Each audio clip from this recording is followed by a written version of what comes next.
पर जय हिंद साथियों, आप सभी का वेलकम अभिनंदन है। टीटी फैमिली शिक्षकों के परिवार जायसवाल कोचिंग सेंटर पर पावर्ड बाय शिक्षा ही प्रकाश है।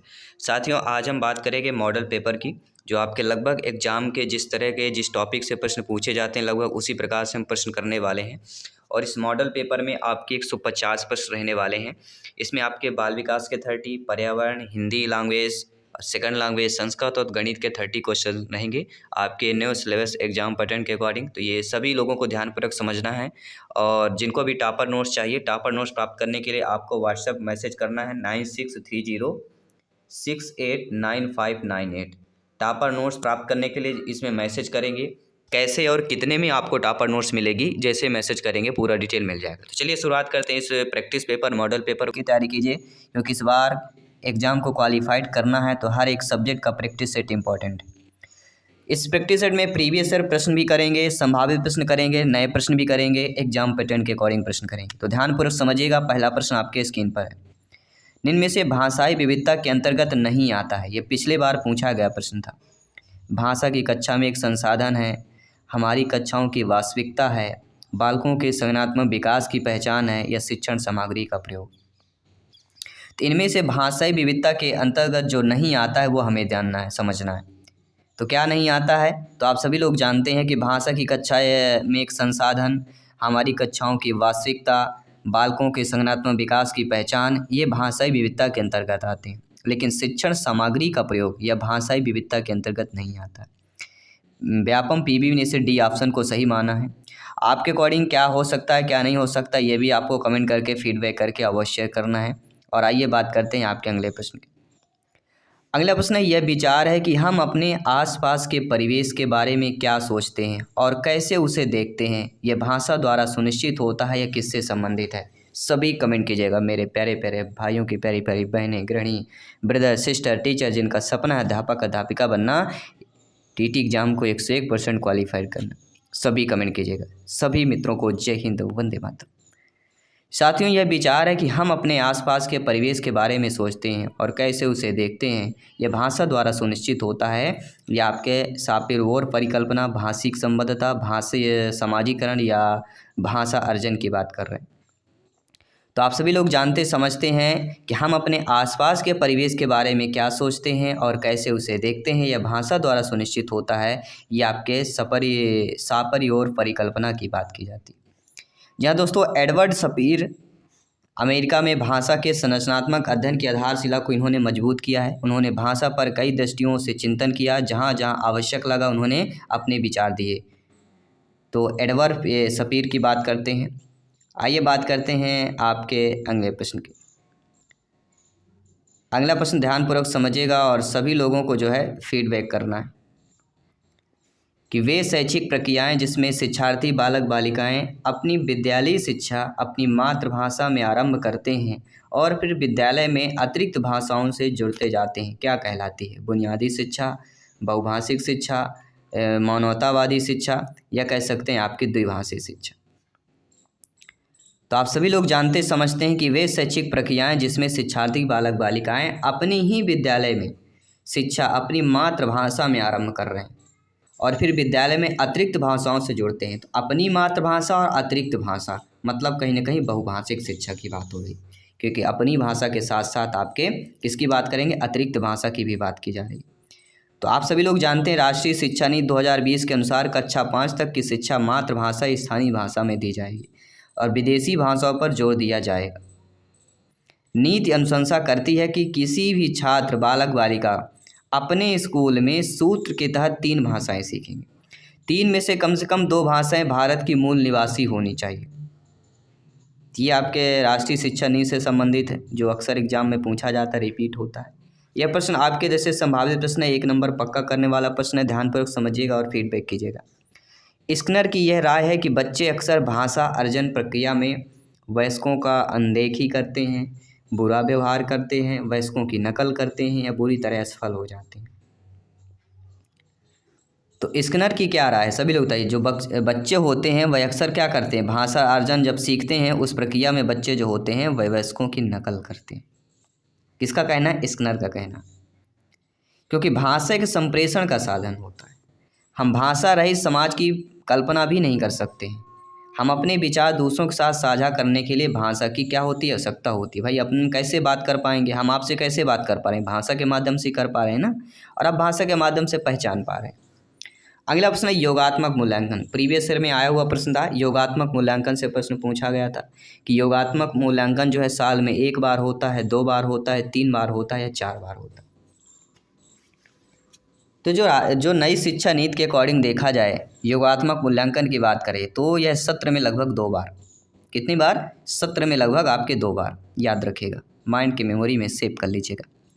अगला प्रश्न है किसी एक बच्चे की भाषा दक्षता कैसे विकसित की जा सकती है। आप जबकि आप नियुक्त होगी, आप लोग अध्यापक अध्यापिका बनेंगे, कक्षा में जाएंगे, तो आप स्वयं सोचिए आप बच्चे की भाषा दक्षता कैसे विकसित कर सकते हैं, या कैसे की जा सकती है। नियमित रूप से सुतलेख देकर, कार्य आधारित गतिविधियों में संलग्न करके, शब्द संपदा का संवर्धन करके, या व्याकरण के नियम को कंठस्थ करवा के।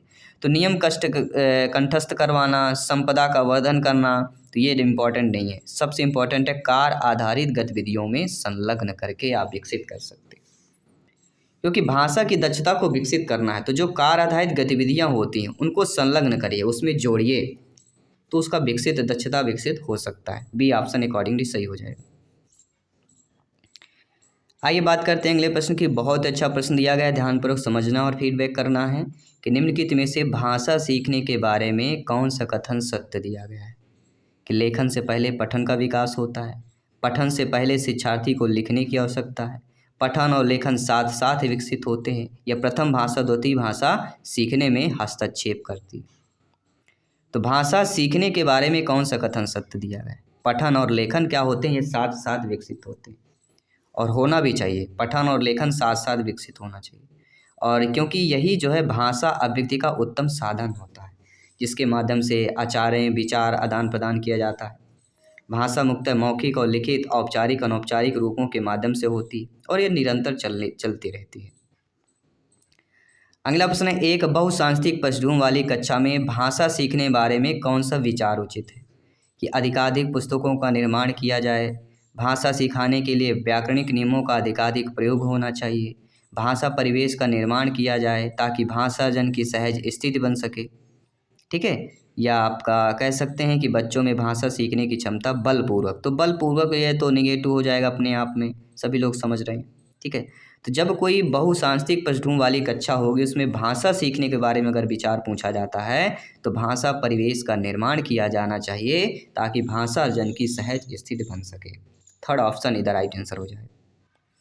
इसके बाद अगला प्रश्न लेंगे जो प्रीवियस ईयर में पूछा गया प्रश्न था कि स्वलीन विकार, जिसे हम ऑटिस्टिक डिसऑर्डर बोला जाता है, इसमें जो बच्चा होता है वह अपने हाथ पैर हिलाने में कठिनाई का अनुभव करता है, सामाजिक अंतःक्रिया और संप्रेषण में कठिनाई का अनुभव करता है, अक्सर खाने से मना कर देता है, अपने ही कार्यों में लीन रहता है।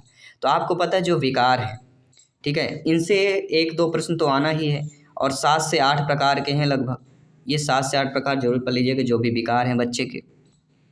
ठीक है, तो ऑटिस्टिक डिसऑर्डर स्वलीन विकार में बच्चा जो होता है, ये प्रीवियस ईयर में पूछा गया प्रश्न था, इसमें सामाजिक अंतःक्रिया और संप्रेषण में कठिनाई अनुभव करता है स्वलीन विकार में। ठीक है, बी ऑप्शन इधर राइट आंसर हो जाए। इसके बाद जो अगला प्रश्न है कि भाषा शिक्षण का संप्रेषण परक उपागम क्या होगा। भाषा शिक्षण का जो संप्रेषण परक उपागम होता है, भाषिक संरचनाओं की जानकारी पर बल देता है, संदर्भ में भाषा प्रयोग की कुशलता पर बल देता है, मातृभाषा प्रयोग का निषेध करता है, या बोलना कौशल पर बल देता है। तो मेरे प्यारे मित्रों, शिक्षा बंधु, आप सभी लोग ज्ञानी सर्वव्याख्याता लोग हैं, सभी जानते हैं कि भाषा शिक्षण संप्रेषण उपागम से प्रश्न आता ही आता है। तो संप्रेषण उपागम मतलब संदर्भ में भाषा प्रयोग की कुशलता पर बल देना। बी ऑप्शन इधर राइट आंसर हो जाएगा। अगला जो प्रश्न दिया गया कि जब बालक किसी भाषा को द्वितीय अथवा तृतीय भाषा के रूप में सीखता या सीखती है तो इसे क्या माना जाता है। भाषा अर्जन, भाषा वृद्धि, भाषा की अमूर्तता, या भाषा सीखना। तो जब बालक किसी भाषा को द्वितीय अथवा तृतीय भाषा के रूप में सीखता या सीखती है तो इसे क्या माना जाता है, भाषा सीखना माना जाता है। सभी लोग समझ रहे हैं अच्छे तरीके से, बहुत बहुत धन्यवाद सभी का। आइए बात करते हैं अगले प्रश्न। निम्नलिखित में से कौन सा विकल्प भाषा सीखने के लिए सही नहीं दिया गया। और नहीं वाले सभी को पता है, ज़्यादातर अब पूछे जा रहे हैं, इसलिए सभी को अभ्यास करना, प्रिपेयर रहना है। तो कौन सा विकल्प भाषा सीखने के लिए वो सही नहीं दिया गया है। भाषा कौशल एक भाषा से दूसरी भाषा में अंतरण का योग है। यदि अवसर तथा यथा योग्य समय दिया जाए तो प्रत्येक बालक में अनेक भाषाएं सीखने की क्षमता होती है। या कह सकते हैं कि मातृभाषा दूसरी विदेशी भाषा सीखने में हस्तक्षेप करती है। मातृभाषा दूसरी विदेशी भाषा सीखने में सहायता करती है। तो आप सभी लोग जानते समझते हैं, सभी लोग हैं कि भाषा सीखने में भाषा कौशल एक भाषा दूसरी भाषा में अंतरण का योग होता है, बिल्कुल सही बात है। यदि अवसर तथा यथायोग्य समय दिया जाए तो प्रत्येक बालक अनेक भाषाएं सीखने की क्षमता होती, बिल्कुल समय देना चाहिए, क्योंकि सभी जो है एक समान एक साथ एक समय में नहीं सीख सकते, क्योंकि सभी में व्यक्तिगत विभिन्नताएं होती हैं, अपनी अपनी बुद्धिमत्ता होती है, अपनी अपनी क्षमता होती है सीखने की। तो मातृभाषा दूसरी और विदेशी भाषा सीखने में हस्तक्षेप करती है, ये आपका कथन गलत दिया गया। मातृभाषा दूसरी या विदेशी भाषा सीखने में सहायता करती है, ये बात सही दिया गया। तो क्या प्रश्न तो यही कह रहा है ना कि कौन सा विकल्प, भाषा विकल्प सीखने के लिए नहीं, तो भाषा सीखने के लिए आपका सी ऑप्शन नहीं होगा, बाकी हो जाएंगे। तो अकॉर्डिंग टू क्वेश्चन यहाँ पे थर्ड ऑप्शन कहीं कर लेंगे, क्योंकि आप जानते हैं भाषा कौशल एक भाषा से दूसरी भाषा में अंतरण की योग होता है। अवसर तथा यथायोग्य समय दिया जाए तो प्रत्येक बालिका में अनेक भाषाएं सीखने की क्षमता होती है। तो ये सारी चीज़ें आपकी सही दी गई। अगला प्रश्न, ये भी संभावित प्रश्न है, ये प्रीवियस ईयर में आया हुआ प्रश्न था, वर्ग 2 हिंदी पेडागोजी में पूछा गया था कि भाषा के पाठ्य पुस्तक खाली स्थान किससे संबंधित पाठ होना चाहिए, विज्ञान, संस्कृति, साहित्य या उपयुक्त सभी। तो जो भाषा के पाठ्य पुस्तक होते हैं वह विज्ञान, संस्कृति, साहित्य इन तीनों से संबंधित पाठ होना चाहिए, उपरोक्त सभी आपका सही हो जाए। अगला प्रश्न है कि अपने आरंभिक वर्षों में बच्चे दीवार, फर्श, कॉपी, उत्तर पुस्तिका में आड़ी तिरछी रेखाएं बनाते हैं।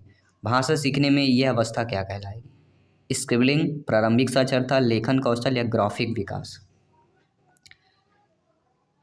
जब भी बच्चा विद्यालय जाता है, प्रवेश करता है, तो दीवार या फर्श या कॉपी, उत्तर पुस्तिका में आड़ी तिरछी रेखाएं बनाना, मतलब यह प्रारंभिक साक्षरता का हिस्सा कहलाता है। फर्स्ट ऑप्शन, सेकंड ऑप्शन इधर राइट आंसर हो जाए। अगला प्रश्न दिया गया है कि बच्चे में मातृभाषा के विकास को सामान्यतः माना जाना चाहिए। भाषा अर्जन, भाषा का आत्मसात्मीकरण, भाषा सीखना या मूर्त भाषा का विकास। तो आप सभी लोग जानते समझते हैं कि मातृभाषा के विकास को सामान्यतः क्या माना जाता है? भाषा अर्जन। फर्स्ट ऑप्शन इधर राइट आंसर हो जाए, क्योंकि चॉम्स्की के सिद्धांत का प्रतिपादन उन्होंने किया है। उन्होंने व्यवहारवाद को बुनियादी स्तर पर अध्ययन किया और तर्क भी दिया है। कहा है कि बालक में भाषिक क्षमता जन्मजात होती है जो अनुकरण के माध्यम से सीखी जाती है। तो किसने कहा? चॉम्स्की ने। ये स्टेटमेंट भी पढ़ लीजिएगा, स्टेटमेंट भी एग्जाम में आ सकता है, परिभाषाएं भी पूछी जाती हैं कि बालक में भाषिक क्षमता जन्मजात होती है जो अनुकरण के माध्यम से सीखी जाती है। किसका कथन है? तो चॉम्स्की का सिद्धांत का कथन है, चॉम्स्की का कथन हो जाएगा। अगला प्रश्न आइए देख लेते हैं।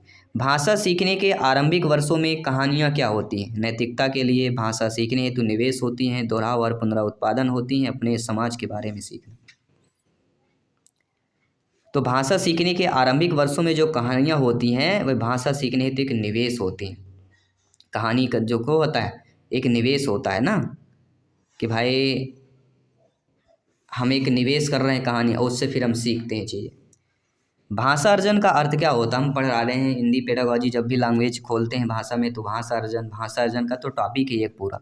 तो भाषा, इसका अर्थ क्या होता है अगर पूछ लिया जाए एग्जाम में, कि किसी भाषा के व्याकरण के नियमों को सीखना, किसी भाषा के अनौपचारिक परिवेश में अनजाने में ही सीख लेना, किसी भाषा को औपचारिक परिवेश में स्वयं सीखना, या भाषा के बारे में सीखना। तो मेरे प्यारे मित्रों, शिक्षक बंधुओं, आप सभी लोग जानते हैं भाषा अर्जन का अर्थ क्या होता है, कि किसी भी भाषा को अनौपचारिक परिवेश में अनजाने में ही सीख लेना,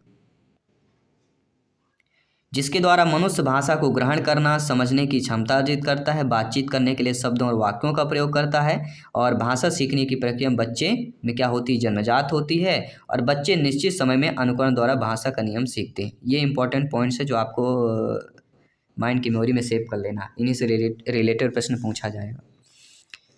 ये प्रीवियस ईयर में पूछा गया प्रश्न है कि भाषा शिक्षण के अंतर्गत भाषा के अधिग्रहण हेतु सबसे प्रबल पक्ष कौन सा होता है? केवल पढ़ना, सुनना पढ़ना, केवल लिखना या केवल सुनना। आपके अकॉर्डिंग क्या सही होना चाहिए? सभी लोग कमेंट करिए। भाषा शिक्षण के अंतर्गत भाषा के अधिग्रहण हेतु सबसे प्रबल पक्ष, सबसे मजबूत पक्ष, और वह होता है सुनना और पढ़ना। ये कई बार हम बता चुके हैं आप सभी लोगों को। अगला प्रश्न ये भी संभावित प्रश्न है कि उच्च प्राथमिक स्तर पर व्याकरण शिक्षण का निम्न में से कौन सा तरीका सर्वाधिक प्रभावी होगा।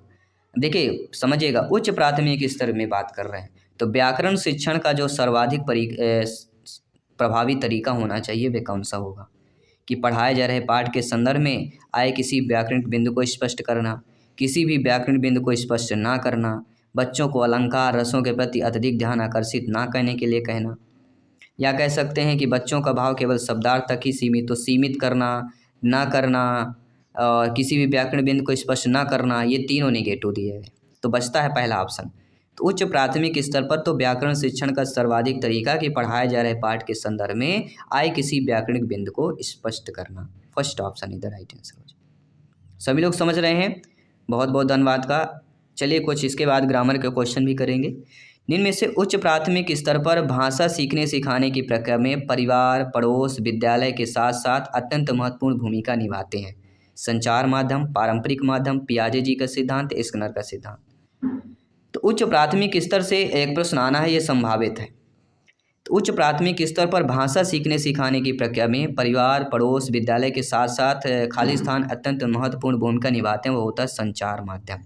क्या होता है? संचार माध्यम इज द राइट आंसर। अगला प्रश्न में से द्रव्यवाचक संज्ञा का चयन करना है। कच्छा, हरियाली, गंगा, पानी। तो द्रव्य हम किसे कह लेंगे?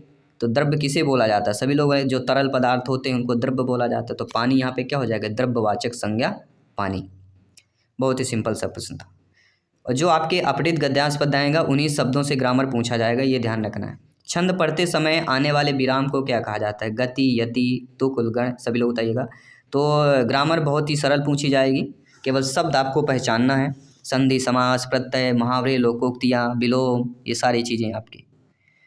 तो आपका यहाँ पे क्या हो जाएगा? छंद पढ़ते समय आने वाले विराम जो होता है उसको यति बोला जाता है। ठीक है। और धीमा पढ़ना, तेज पढ़ना वह गति हो जाता है। अगला प्रश्न है, उपमेय में कल्पित उपमान की संभावना को उपमा कहते हैं, रूपक कहते हैं, उत्प्रेक्षक कहते हैं, दृष्टांत कहते हैं। क्या कहते हैं? सभी लोग बताइए। उपमेय में कल्पित उपमान की संभावना को क्या कहा जाता है? उसी को उत्प्रेक्षा बोला जाता है। उत्प्रेक्षा, रूपक, उपमा, ये तीनों ऐसे आपके अलंकार हैं जो एग्जाम में पूछे जाते हैं। इनसे रिलेटेड उदाहरण देकर पूछा जा सकता है। ठीक है। अगला प्रश्न देखिएगा। मुख्य रूप से समास कितने प्रकार का होता है? 5, 6, 7, 9। समास से एक प्रश्न निर्धारित है, संधि से एक प्रश्न निर्धारित है। तो समास कितने प्रकार का होता है? तो समास सभी लोग जानते हैं 6 प्रकार के होते हैं। सभी लोग नाम बताइए कौन कौन से होते हैं। सभी लोग कमेंट करके बताइएगा। उनके लिए जो कमेंट करके बताएंगे उनके लिए गिफ्ट रहेगा। चलिए सभी लोग कमेंट करके बताइए, सभी को गिफ्ट मिलेगा। और मैं कमेंट रीड करूँगा कौन कौन यहाँ पे कमेंट कर रहा है। ठीक है। चलिए अगला प्रश्न, इनमें से कौन सा शब्द प्रत्यय का प्रयोग करके बनाया गया है? बालक, अभियान, उपयुक्त, परामर्श। प्रत्यय कहाँ लगता है? शब्दों के बाद में लगता है, अंत में, और शब्द के प्रथम में उपसर्ग लगता है। तो प्रत्यय का उपयोग करके बनाया हुआ शब्द बताना है। तो अभिमान, उप, परा, ये तो उपसर्ग लोग जाएंगे, तो बचता है बालक। ठीक है। तो बालक ऐसा शब्द है जहाँ पे प्रत्यय करके प्रयोग करके बनाया गया है। अब यहाँ पे एक चीज़ आपको टास्क दे रहे हैं कि बालक में प्रत्यय शब्द आपको बताना है कि बालक में प्रत्यय शब्द कौन सा होगा। ये आपके लिए टास्क है। जो इस टास्क को पूरा कर लेगा वो एग्ज़ाम को फतह भी कर लेगा, ये ध्यान रखिएगा। हिंदी में उसका बेस्ट स्कोर आएगा। सभी लोग बताइए। पोशाक का बहुवचन क्या होगा? पोशाकें, पोशाकें, पोशाकों, पोशाक। पोशाक कहते हैं ना कि पोशाक बना के जा रहा है, आपने पढ़ा होगा। तो पोशाक का बहुवचन आपको बताना है। सभी लोग बताइएगा। तो पोशाक का बहुवचन क्या हो जाएगा? पोशाकें। के में क्या हो जाएगा? बिंदी होगा, ये ध्यान रखिएगा। और जिनको भी टॉपर नोट्स हिंदी की चाहिए, हिंदी की टॉपर नोट्स हमारी आ चुकी है और हिंदी की टॉपर नोट्स आप सभी को प्राप्त हो रही है व्हाट्सएप के माध्यम से। यहाँ पे आपको व्हाट्सएप करना है 9630689598। इसमें व्हाट्सएप करेंगे, पूरा डिटेल मिल जाएगा, कैसे प्राप्त होगा, किस प्रकार से प्राप्त होगा। तो लगभग सभी सब्जेक्ट के आपके टॉपर नोट्स प्राप्त हो रहे हैं। तो जिन सब्जेक्ट का चाहिए आप लोग व्हाट्सएप करना है, मैसेज करना है। तो अगला प्रश्न है, वाक्य गा रहे को भूतकाल में कैसे बदलेंगे? गा रहे थे, गा रहे होंगे, गा सकते होंगे हो, गा चुके होंगे हो। तो हमारा जो वाक्य दिया गया है, वाक्य दिया गया है गा रहे हैं, इसको बदलना है भूतकाल में। बहुत ही सरल है, इसको कमेंट कर इन पर है जो प्रीवियस ईयर में पूछा गया प्रश्न था। क्या प्रश्न साथियों पूछा गया है कि निम्नलिखित में से कौन सा एक शिक्षार्थी का अर्जित गुण नहीं होता, यानी बालक बालिकाओं के शिक्षार्थी के अर्जित जो गुण होते हैं उनमें से एक नहीं कौन सा होगा? लंबाई, सांस्कृतिक दृष्टिकोण, शिक्षा या शिष्टाचार? सभी कमेंट कीजिएगा। तो आप सभी लोग जानते हैं, यानी सर्वख्याता लोग हैं, कि एक शिक्षार्थी के जो अर्जित गुण होते हैं वे कौन कौन से होते हैं? शिक्षा अर्जित करता है, शिष्टाचार अर्जित करता है, सांस्कृतिक दृष्टिकोण, जिस संस्कृति में बच्चा आएगा, जिस इन्वायरमेंट में आएगा उसको ग्रहण करेगा, अर्जित करेगा। लेकिन जो लंबाई होती है ना, लंबाई अर्जित नहीं किया जाता, वो आपके जीन्स और जो आपके पेरेंट्स है उसके अकॉर्डिंग होता है, फैमिली मेम्बर के अकॉर्डिंग होता है। ठीक है, तो जीन्स कोई अर्जित लंबाई कोई अर्जित गुण नहीं होता है, बाकी सारे आपके अर्जित गुण होंगे। और ये प्रीवियस ईयर में पूछा गया प्रश्न है, तो व्यापम ने लंबाई को सही माना है। और आपके अकॉर्डिंग अगर किसी ऑप्शन का लग रहा है तो आप लोग भी बेफिक्र कमेंट कर सकते हैं। आइए बात करते हैं अगले प्रश्न की। फीडबैक करना है। तो निम्नलिखित में से विकास के व्यापक आयामों की सही पहचान करना है। तो व्यापक आयाम का सही पहचान की अगर बात करें, शारीरिक, संज्ञानात्मक, सामाजिक और संवेगात्मक होता है। क्योंकि आप सभी लोग जानते हैं विकास एक व्यापक अवधारणा और यह निरंतर चलने वाली प्रक्रिया है। विकास की अवधारणा के अंतर्गत कई आयाम होते हैं, जिसमें शारीरिक विकास, जिसमें विभिन्न अंगों लंबाई का बढ़ना होता है। संज्ञानात्मक विकास तर्क, बुद्धि, सोचने समझने की क्षमता में वृद्धि की बात होती है। और सामाजिक और संवेगात्मक विकास भी शामिल होती है। अगला प्रश्न जो प्रीवियस ईयर में पूछा गया प्रश्न, तो ध्यानपूर्वक सभी को कमेंट करना है कि बुद्धि, मौखिक और गैर मौखिक व्यक्तिगत समूह, शक्ति, गति, मानकीकृत या गैर मानकीकृत परीक्षण किसके उदाहरण कहलाते हैं? प्रक्षेत्रात्मक विधियाँ, मनोवैज्ञानिक विधियाँ, अनुदैर्ध्य परीक्षण या अनुप्रस्थ कटी विधियों की बात की जाती। तो मेरे प्यारे में शिक्षा बंधु, मेरे प्यारे प्यारे भाइयों के प्यारी प्यारी बहनें, गृहिणी जिनका सपना अध्यापक अध्यापिका बनना, सभी लोग जानते हैं प्रीवियस ईयर में आया हुआ प्रश्न है, ध्यानपूर्वक समझ लीजिएगा। इसी प्रकार के प्रश्न पूछे जाएंगे। बुद्धि, मौखिक और गैर मौखिक व्यक्तिगत समूह, शक्ति, गति, मानकीकृत, गैर मानकीकृत परीक्षण। अब यहाँ पे समझिएगा, मौखिक और गैर मौखिक, ठीक है, गति, मानकीकृत और गैर मानकीकृत परीक्षण, दोनों की उदाहरण पूछा जा रहा है। प्रक्षेत्रात्मक विधियों के उदाहरण दिए गए हैं, मनोवैज्ञानिक के, अनुदैर्ध्य के या अनुप्रस्थ कटी विधियों के। तो ये जो एग्जाम्पल्स दिए गए हैं आपके ना, बुद्धि, मौखिक, गैर और मौखिक व्यक्तिगत समूह, शक्ति, गति, मानकीकृत, गैर मानकीकृत परीक्षण, ये सारे मनोवैज्ञानिक की विधि हैं। बी ऑप्शन यहाँ पे सही होगा, सटीक हो जाएगा। इसके बाद आइए जानते हैं अगले प्रश्न के। अगला प्रश्न स्क्रीन पर दिया गया है। प्रश्न कह रहा साथियों, बहुत ही इंपॉर्टेंट क्वेश्चन है, 1 नंबर संभावित प्रश्न है, ध्यानपूर्वक समझ लीजिएगा कि निम्नलिखित में से कौन प्राथमिक समाजीकरण का माध्यम है? परिवार, मीडिया, विद्यालय, सरकार। और इससे एक प्रश्न आना ही आना है। पिछले बार प्रीवियस में द्वितीयक पूछा गया था, तो प्राथमिक या द्वितीयक पूछा जाता है, तृतीयक भी आ जाता है कभी कभी, यानी इस टॉपिक से 1 नंबर तो आना ही आना है। अब प्राथमिक पूछ लिया जाए या द्वितीयक पूछ लिया जाए, या प्राथमिक एजेंसियाँ, द्वितीय एजेंसियाँ पूछी जाती हैं, तो प्राथमिक समाजीकरण का जो माध्यम होता है वो परिवार ही होता है। इसके बाद मीडिया, विद्यालय आते हैं।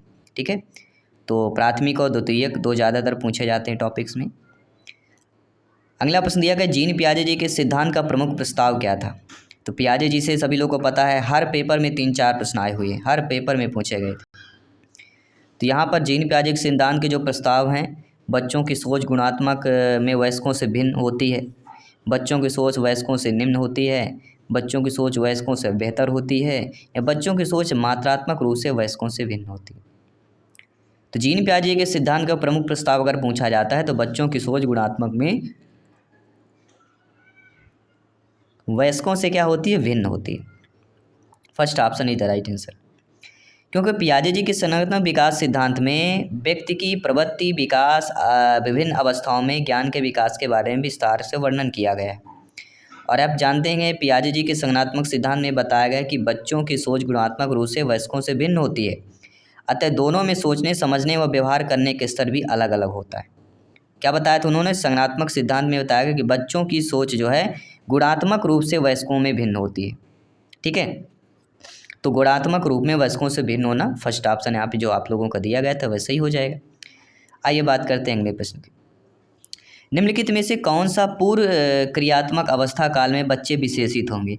अब ये अवस्थाएं नहीं पूछी जाती हैं, अब पूछा जाता है कि पूर्व संक्रियात्मक अवस्था, मूल संक्रियात्मक अवस्था, औपचारिक या मूल संक्रियात्मक बच्चा क्या आएगा, किस इसकी जो विशेषताएं होती हैं इस अवस्था में, अब वो पूछी जा रही हैं। तो जो पूर्व क्रियात्मक अवस्था मतलब द्वितीय अवस्था कहलाती है, 2 से लेकर 7 वर्ष तक की अवस्था कहलाती है। इस अवस्था में बच्चे को क्या विशेषित किया जा सकता है? विचारों के अनुक्रमिता, वर्तुल प्रतिक्रिया, लक्ष्य निर्देशित व्यवहार या विलंबित अनुकरण। तो सभी लोग जानते समझते हैं अगर बच्चा 2 से 7 वर्ष कहीं ना कहीं विचारों की अनुक्रमणिता विशेषित बच्चों को विशेषित करता है।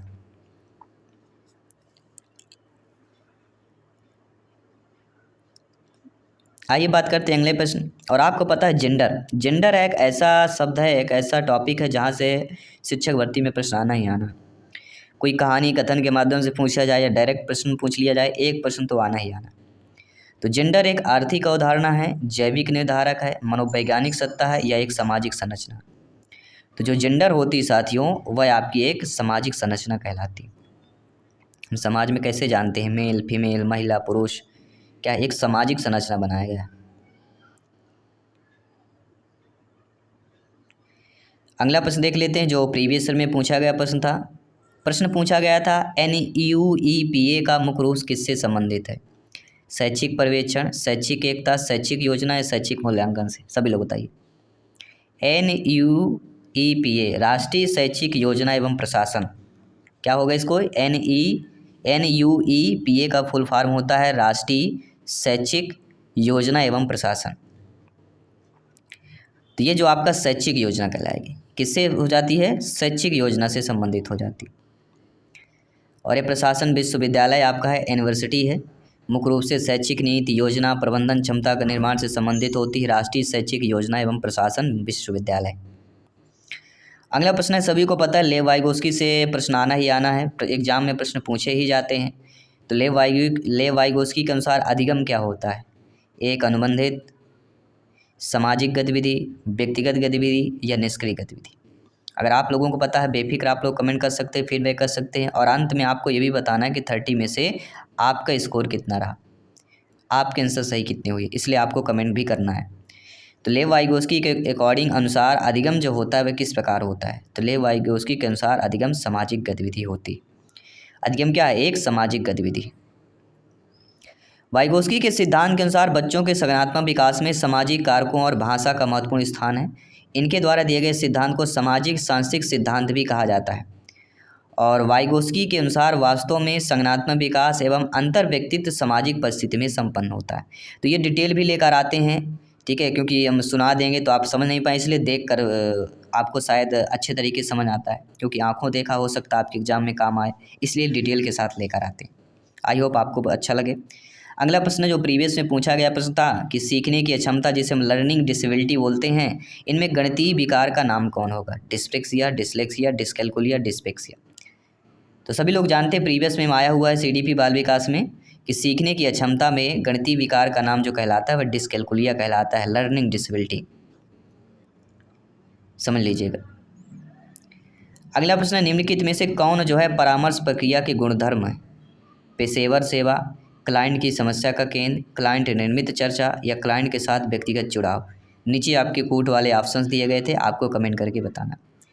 तो इनमें से परामर्श प्रक्रिया के गुणधर्म की बात करें तो पेशेवर सेवा भी होता है, कुछ क्लाइंट की समस्या का केंद्र भी मानते हैं और क्लाइंट निर्मित चर्चा भी मानते हैं, लेकिन क्लाइंट के साथ व्यक्तिगत जुड़ाव यहाँ पे नहीं मानते, क्योंकि परामर्श प्रक्रिया का गुणधर्म व्यक्तिगत जुड़ाव नहीं होता। इसलिए फर्स्ट सेकंड थर्ड तीनों सही हो जाएंगे। तो तीनों किस में दिए गए? थर्ड वाला ऑप्शन हमारा सही हो जाए। आई होप सभी लोग समझते हैं, सभी लोग फीडबैक करते रहिएगा, तैयारी जारी रखिएगा, क्योंकि 101% एग्जाम को क्वालिफाइड करना है। साथियों, वह अवधि जो वयस्कता के संक्रमण की पहल करती है उसे क्या कहते हैं? बाल्यावस्था, किशोरावस्था, मध्य बाल्यावस्था, पूर्व क्रियात्मक। तो जो अवधि वयस्कता का संक्रमण मतलब होता है फैलाव, तो वयस्कता का मतलब ज़्यादा अधिकतर का पहल कौन सी किस अवस्था में होता है? तो वयस्कता मतलब किशोरावस्था, यानी कि 12 से लेकर 18 अवस्था। इसमें बच्चा वयस्कता परिपक्व होता है, बोलने भटकने की अवस्था कहलाती है। और इस अवस्था से एक प्रश्न तो आना ही आना है। जी हाँ, किशोरावस्था और बाल्यावस्था से ज़्यादातर बाल विकास में प्रश्न आते हैं। अगला प्रश्न है, एक प्रारंभिक कक्षा कक्ष में एक बालक बालिका अपने साथ जो अनुभव लाती क्या लाती? आपकी नियुक्त होती है, आप लोग शिक्षक बनते हैं, अध्यापक अध्यापिका बनते हैं। आप खुद सोचिए, जब आपके प्रारंभिक कक्षा कक्ष में एक बालक बालिका जब आते हैं तो अपने साथ क्या अनुभव लाते हैं? उन्हें शामिल कर उनका संचय करना चाहिए, उन्हें अस्वीकार करना चाहिए, उसकी उपेक्षा करनी चाहिए, उन पर ध्यान नहीं देना चाहिए। तो एक शिक्षक के रूप में, अध्यापक अध्यापिका के रूप में अगर कोई प्रारंभिक में आपकी कक्षा में कोई बालक बालिका आता है, विद्यार्थी शिक्षार्थी आते हैं, तो आपके साथ जो अनुभव लाते हैं तो उन्हें शामिल कर उनका संचय करना चाहिए। संचय मतलब उनका अनुभव सभी में शेयर करना। जब हम शेयर बटन बोलते हैं ना कि शेयर बटन दबा देना, वह पहले संचय हिंदी में बोला जाता है। संचय करना मतलब बांटना। वैसे एक हिसाब से संचय इकट्ठा करना भी कहलाता है। ठीक है। अगला प्रश्न है, वह अवस्था जब बच्चा या बच्चे तार्किक रूप से वस्तुओं घटनाओं के विषय में चिंतन प्रारंभ करता है। संवेदी प्रेरक अवस्था, औपचारिक संक्रियात्मक अवस्था, पूर्व संक्रियात्मक अवस्था या मूर्त संक्रियात्मक अवस्था। तो मैंने बताया ना, बिल्कुल एग्जाम्पल्स पूछा जाएगा, पूछा जाएगा जीन पियाजे की अवस्था में। तो बच्चा जब तार्किक रूप से वस्तु और घटनाओं के चिंतन प्रारंभ कर रहा है, परिपक्व नहीं हो रहा है, जब प्रारंभ करे तो उसको पूर्व संक्रियात्मक में करना है, और जब परिपक्व की बात करते तो मूर्त में करना है। ये सभी लोगों को मैंने कई बार बताया। लेकिन एक चीज़ और ध्यान देना है, वस्तु और घटनाओं के विषय में चिंतन प्रारंभ करता है, सोचता है, चीज़ें करता है, तो चिंतन को प्रारंभ करना मूल संक्रियात्मक अवस्था यहाँ पे होगा। क्योंकि ये सी टेट में आया हुआ प्रश्न है, तो सी टेट में इसको मूल संक्रियात्मक अवस्था में माना है, जबकि इसको पूर्व संक्रियात्मक होना चाहिए। लेकिन आप सभी लोग जानते हैं कि चिंतन प्रारंभ करना जीन पियाजे की तृतीय अवस्था कहलाती है, मूल संक्रियात्मक कहलाती है। कुछ लोग कंफ्यूज होके पूर्व में करके आते हैं, यही हम आपको समझाना चाहते थे। गलती नहीं करना है, क्योंकि पूर्व अवस्था 2 से लेकर 7 अवस्था की अवस्था में बच्चा चिंतन प्रारंभ नहीं करता। बच्चे को कोई वो नहीं रहता, क्या करना चिंता, खेलता खालता है बढ़िया, बच्चा खेलता कूदता है। लेकिन चिंतन प्रारंभ करना मूल संक्रियात्मक में अवस्था में होता है, जो होता है 7 से लेकर 11 अवस्था की अवस्था। और जब परिपक्व हो जाता है बच्चा, वह कहलाता है औपचारिक संक्रियात्मक अवस्था, 11 से लेकर 15 अवस्था की अवस्था।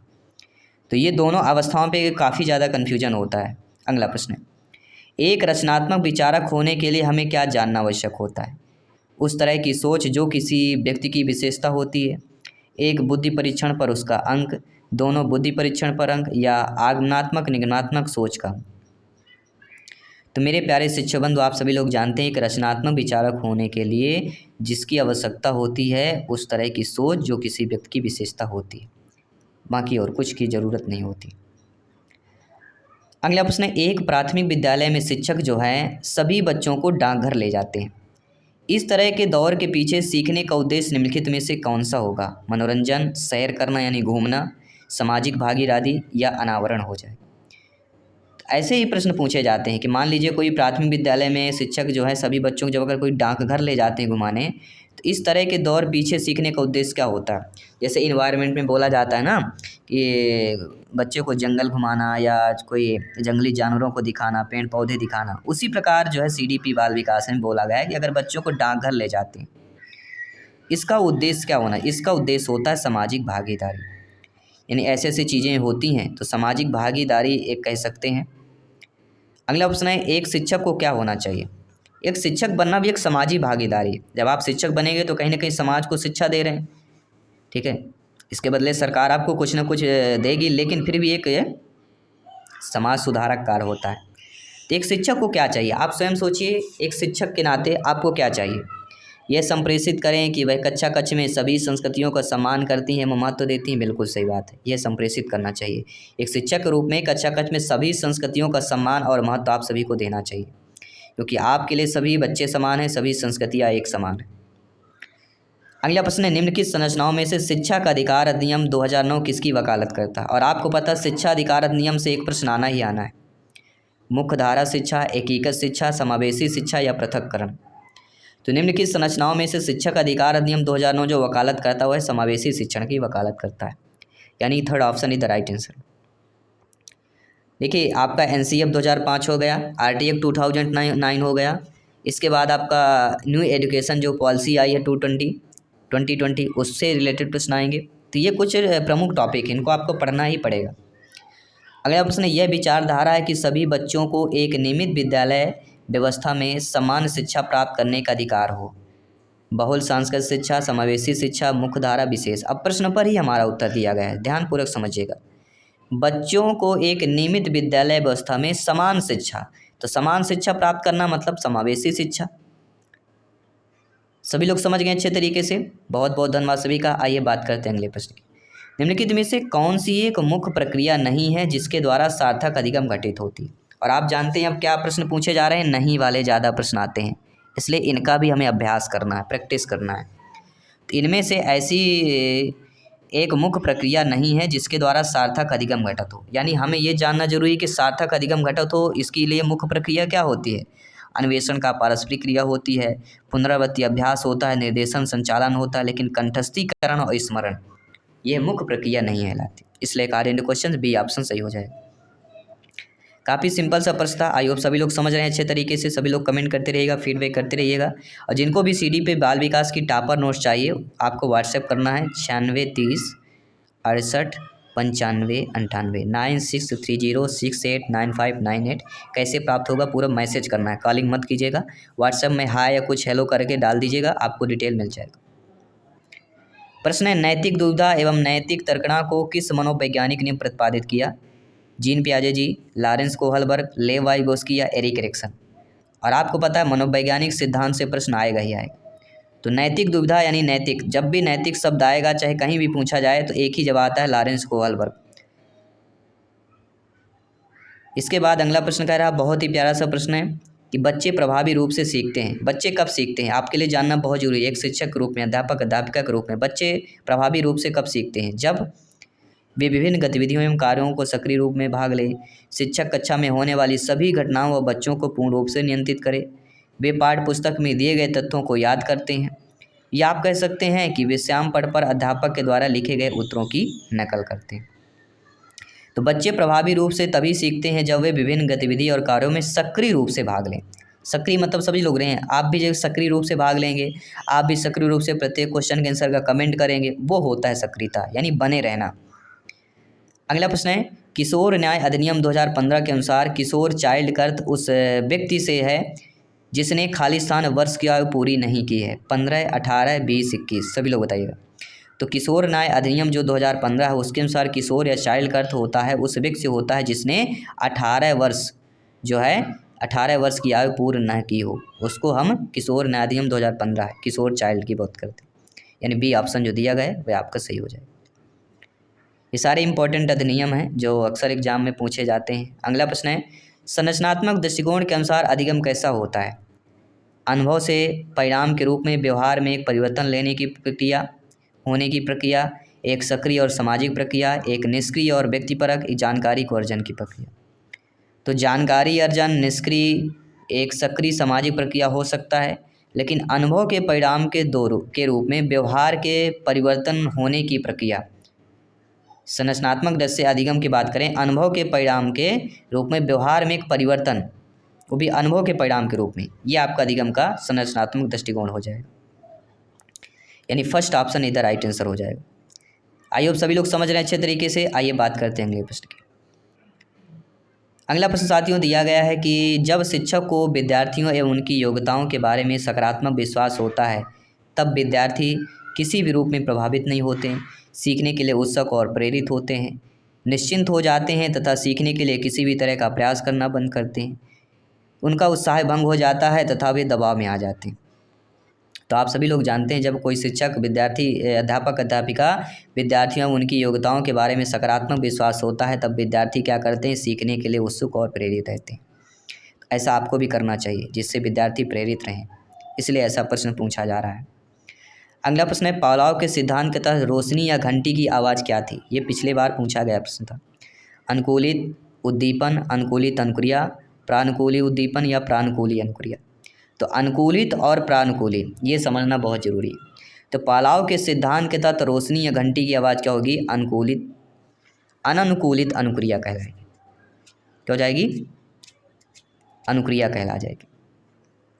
सभी लोग समझ गए? किसी भी प्रश्न पर डाउट है बेफिक्र आप लोग कमेंट कर सकते हैं, फीडबैक कर सकते हैं। जायसवाल सर आप सभी का अभिनंदन और स्वागत करते हैं। आइए बात करते हैं अगले प्रश्न की, मूल्यांकन को क्या कहते हैं? मूल्यांकन को वस्तुनिष्ठ प्रकार के लिखित कार्यों पर आधारित होना चाहिए। मूल्यांकन को एक अलग गतिविधि के रूप में लेना चाहिए। मूल्यांकन शिक्षा अधिगम प्रक्रिया के एक भाग होना चाहिए। ये मूल्यांकन केवल नंबरों के संदर्भ में होना चाहिए। तो शिक्षकों के रूप में आपसे प्रश्न किया जा रहा है कि मूल्यांकन किस प्रकार होना चाहिए? तो मूल्यांकन को शिक्षा अधिगम प्रक्रिया का एक क्या है, भाग होना चाहिए। क्या है, एक भाग होता है मूल्यांकन।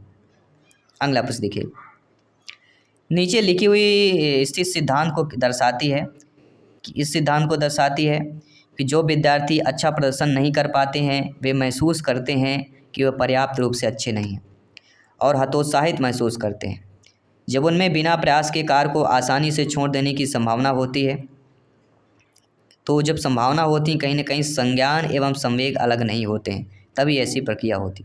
क्योंकि जो विद्यार्थी अच्छा प्रदर्शन नहीं कर पाता हो महसूस करता है कि वह पर्याप्त रूप से अच्छा नहीं है और हतोत्साहित महसूस करता है, उनमें बिना प्रयास कार्य को आसानी से छोड़ देना। तो मतलब संज्ञान और संवेग अलग अलग उसके, जब संज्ञान और संवेग मिल जाएंगे तो वो नहीं छोड़ सकता।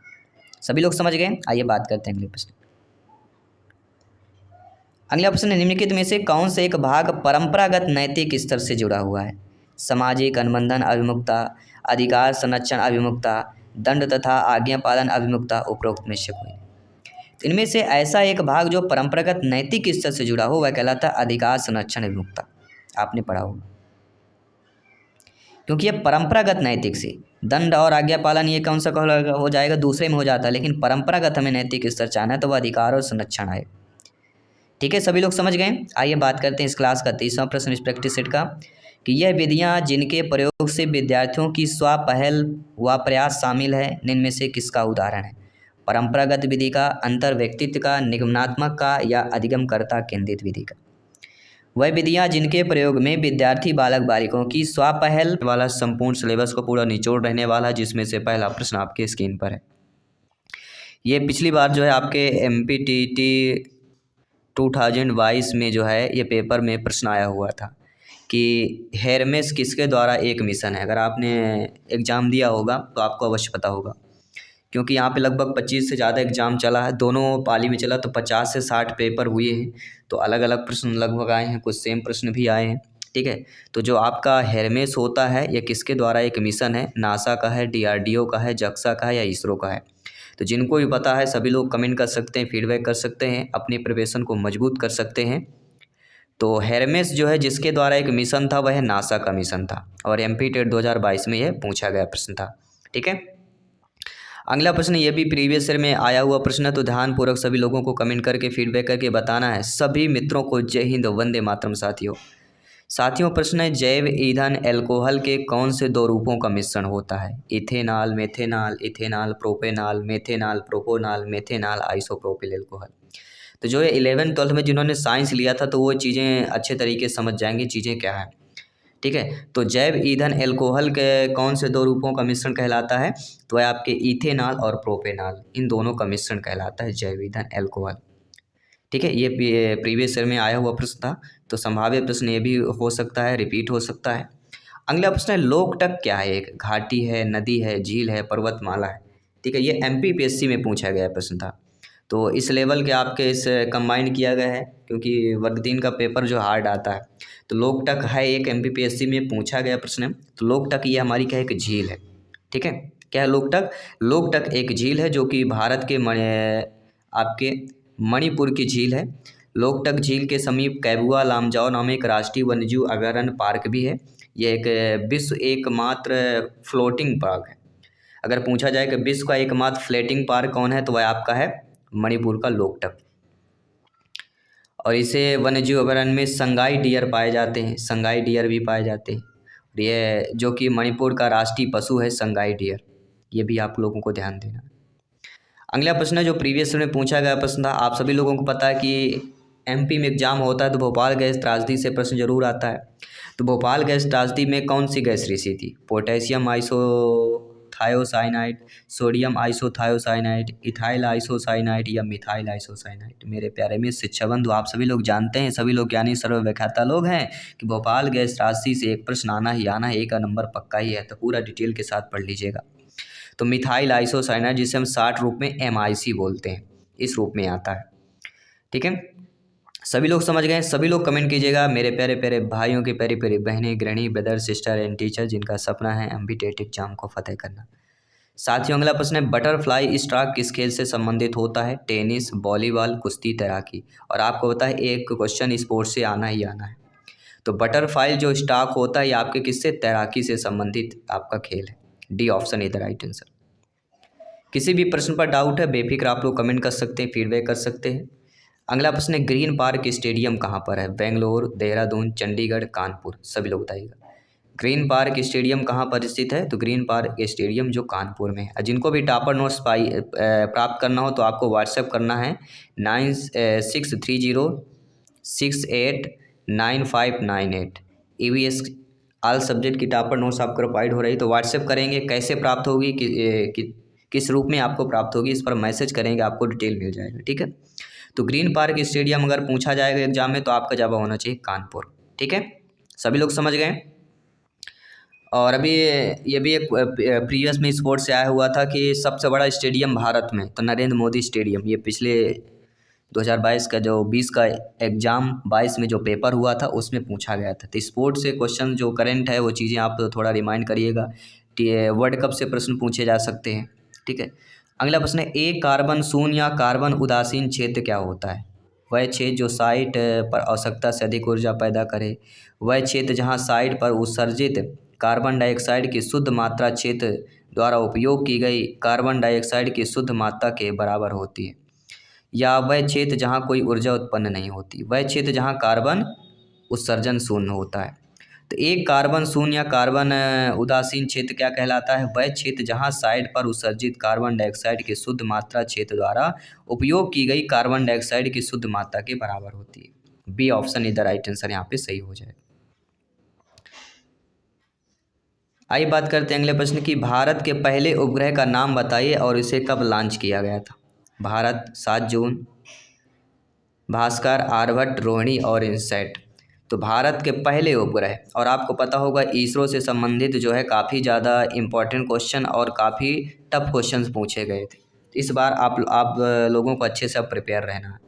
ठीक है, नेशनल लेवल के प्रश्न पूछे गए थे। तो भारत के पहले उपग्रह का नाम बताना है, इसे कब लॉन्च किया गया था? तो भारत के उपग्रह पहला आर्यभट्ट है जो 19 अप्रैल 1975 को लॉन्च किया गया था। B option is the right answer, यहाँ पे सही हो जाएगा। इसके बाद अगला प्रश्न है मलोका एक प्रकार का है दोस्तों, खाना है, जानवर है, चिड़िया है या मकान? तो मलोका एक प्रकार की मेरे ख्याल से मकान होता है, घर होता है।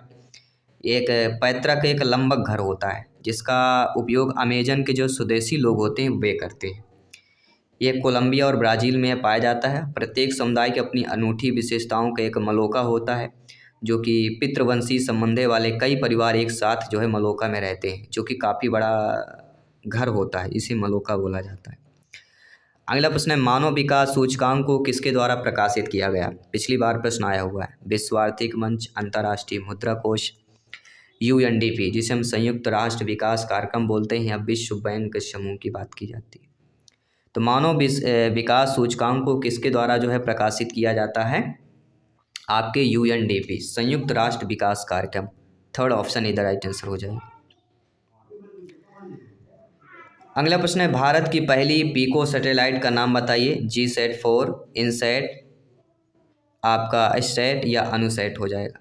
तो भारत की पहली पीको सैटेलाइट जो आपकी कहला जाती है वह आपकी कहीं चलाती है स्टैटसैट। क्या हो जाएगा? स्टैटसैट। ये है भारत की पहले पीको सैटेलाइट। स्टैटसैट पहला भारतीय पीको उपग्रह है जिसका वजन 1 किलो से कम है। इसे PSLV C-15 द्वारा 12 जुलाई 2010 को जो है लॉन्च किया गया था। A to Z सभी लोगों को समझना है। एक एक प्रश्न यहाँ पे इम्पॉर्टेंट है क्योंकि सिलेक्शन यहाँ पे 90 प्लस का स्कोर प्राप्त करना है, तो हर एक सब्जेक्ट यहाँ पे इम्पॉर्टेंट है। और EVS में मिनिमम 25 प्लस का स्कोर तो आना ही चाहिए। अगला प्रश्न है एल्युमिनियम एस को क्या कहा जाता है? बॉक्साइट, गैलेना, हेमेटाइट या एलम की बात करेंगे तो धातुओं से एक प्रश्न आना ही आना है, सभी लोग जानते हैं। अब कौन सा प्रश्न आएगा ये कंफर्म नहीं है। तो एल्युमिनियम एस को क्या कहा जाता है? एल्युमिनियम एस को ही बॉक्साइट बोला जाता है। और ये MP में लगभग सतना जिले में भी यह बॉक्साइट काफ़ी उत्खनन हुआ है। अगला प्रश्न है मध्य प्रदेश के भोपाल जिले के किस गांव को पूर्णतः सौर ऊर्जा पर आधारित बनाया गया है? शाजापुर, कस्तूरबा ग्राम, पिपरिया गांव या पीथमपुर? जी हाँ, मध्य प्रदेश के भोपाल जिले में एक ऐसा गांव है जिसे पूर्णतः सौर ऊर्जा पर आधारित बनाया गया है और वह उसी को ही कस्तूरबा ग्राम के नाम से जानते हैं। बी ऑप्शन इधर राइट आंसर, यहाँ पे सही हो जाएगा। अगला प्रश्न है जो प्रीवियस में पूछा गया प्रश्न है कि एकीकृत वाटरशेड प्रबंधक कार्यक्रम जिसे हम IWMP किस वर्ष जो है शुरू किया गया? 2001, 1990, 1998, 2002। अब इसका कार्यक्रम 2009-10 में थोड़ा क्रियान्वय किया गया है, तो उसके बारे में बात करेंगे, यानी IWMP 2.0।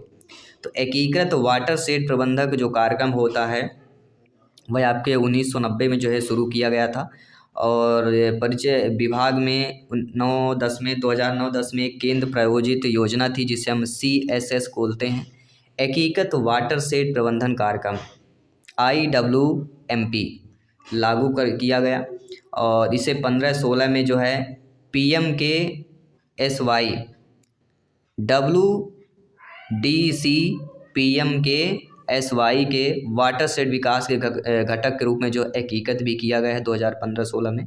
तो दोनों चीज़ें हैं, क्योंकि ये कृषि से संबंधित है और कृषि पर्यावरण से संबंधित है, तो ये प्रश्न आपके पूछे जा सकते हैं, संभावित प्रश्न। सभी लोग समझ गए? आइए बात करते हैं अगले प्रश्न की। तापीय विद्युत को पैदा करने के लिए किस प्रकार का कोयला मुख्य रूप से उपयोग किया जाता है? बिटुमिन्स, लिग्नाइट, एंथ्रेसाइड या पीट? सभी लोग बताइएगा। तो मेरे प्यारे में सभी लोग जानते हैं कि तापीय विद्युत को पैदा करने के लिए जिस प्रकार का कोयला मुख्य रूप से उपयोग किया जाता है वह कोयला हमारा एंथ्रासाइड कहलाता है। तो जीवाश्म ईंधन जो है हमारे प्राकृतिक है, उनसे प्रश्न पूछा जाता है, ठीक है। तो हर एक टॉपिक के हमें प्रश्न लेना है, हर एक टॉपिक हमें प्रैक्टिस करना है। अगला प्रश्न है सामाजिक विकास का सिद्धांत सर्वप्रथम किसने जो है प्रतिपादित किया? अरस्तू, डार्विन, हर्बर्ट स्पेंसर, स्किनर। कहीं कहीं देखिए सामाजिक विकास का तो कहीं कहीं वाइगोस्की मिलता है, अल्बर्ट बंडूरा मिलता है, लेकिन सर्वप्रथम किसने प्रतिपादित किया है? तो ये आपका हर्बर्ट स्पेंसर, हर्बर्ट स्पेंसर यहाँ पे आपका होगा। तो इस पर भी काफ़ी कन्फ्यूजन भी रहता है लोगों को, तो प्रश्न को ऑप्शन को देखना है और समझना है और फीडबैक करना है। अगला प्रश्न है जैव विविधता का अंतर्राष्ट्रीय वर्ष कौन सा था? 96, 99, 2006, 10।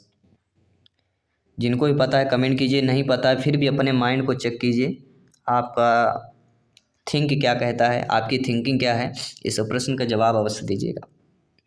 तो जैव विविधता का अंतर्राष्ट्रीय जो वर्ष माना जाता है वह 2010 माना जाता है, ठीक है, क्योंकि 2021 में अंतर्राष्ट्रीय जैव विविधता दिवस की थीम हम समाधान का हिस्सा हैं, we are part of solution. 2000 जैव विविधता 2021 में थीम, 2020 में क्या थी? हमारे समाधान प्रकृति है, our solution are in nature की निरंतरता। तो 2023 और 24 इन दोनों की थीम आपको पता होना चाहिए, ये थीम पूछी जा सकती है, ध्यान रखिएगा। अगला जो प्रश्न है कि निम्नलिखित में से क्या भौतिक कृषि निवेश नहीं है? सूर्य का प्रकाश, श्रम, मृदा, वर्षा। देखिए भौतिक कृषि में सूर्य का प्रकाश है, मृदा है, वर्षा है। भौतिक मतलब जो मिला हुआ है, ठीक है, पहले ही। लेकिन जो श्रम होता है, श्रम भौतिक नहीं आता है, ठीक है, ये मानव निर्मित में आ जाता है। अगला, विश्व में हरी मटर का सबसे बड़ा उत्पादक देश? चीन, ब्राज़ील, ऑस्ट्रेलिया, कनाडा। देखिए हरी मटर का सबसे बड़ा उत्पादक 50% से ज़्यादा, सबसे ज़्यादा जो उत्पादक होता है वह चीन में होता है। और ये पूछा जाए कि विश्व में हरी मटर का सबसे बड़ा उत्पादक द्वितीय देश कौन सा है? तो द्वितीय देश फिर आता है भारत। भारत में लगभग 30% के आसपास जो है मटर का उत्पादन होता है। तो पहले नंबर में चीन आता है, दूसरे में भारत आता है। किसके? हरी मटर के उत्पादक की अगर बात करते हैं। अगला प्रश्न है किस रोग का नाश हो चुका है? मम्पस, खसरा, स्मॉल पॉक्स, चिकन पॉक्स। तो आप सभी लोग जानते हैं स्मॉल जो पॉक्स है इस रोग का जो है लगभग नाश हो चुका है। बाकी मम्पस, खसरा, चिकन पॉक्स अभी ये हैं, ठीक है। स्मॉल पॉक्स जिसे हम छोटी माता के नाम से जानते थे, एक संक्रामक रोग हुआ करता था जिसका अंत हो चुका है। यह वेरोला विषाणु द्वारा जो है होता था, तो इसका अब जो है अंत हो चुका है, यानी ये विषाणु खत्म हो चुका है। अगला, चिपको नारा बस की स्थायी अर्थव्यवस्था किसने गढ़ा? चंडी प्रसाद भट्ट, सुंदरलाल पंगुड़ा, श्याम प्रसाद भट्ट या बचन देवी। तो आप सभी लोग जानते हैं चिपको आंदोलन से प्रश्न आता ही आता है, जहाँ पे पारिस्थितिकी स्थायी अर्थव्यवस्था की गढ़ने की बात करते हैं तो वह सुंदरलाल बगुड़ा जी। और ये जो 5-6 आंदोलन है जो इन्वायरमेंट से संबंधित है, ठीक है, यहाँ से प्रश्न आएंगे क्योंकि आंदोलन से प्रश्न आते हैं। अगला प्रश्न है एक अंतरिक्ष वेपन उपग्रह का नाम बताइए जो सामरिक सैन्य उद्देश्यों के लिए उपग्रहों को नष्ट करने या निष्क्रिय करने के लिए बनाया गया? जी हाँ साथियों, संभावित प्रश्न है, समझ लीजिएगा। एक अंतरिक्ष वेपन उपग्रह का नाम बताना है जो सामरिक सैन्य उद्देश्यों के लिए जो उपग्रह होते हैं उनको नष्ट करने के लिए, निष्क्रिय करने के लिए बनाया गया है। IRS, हमसैट, सैट या साराल, किसको बनाया गया है?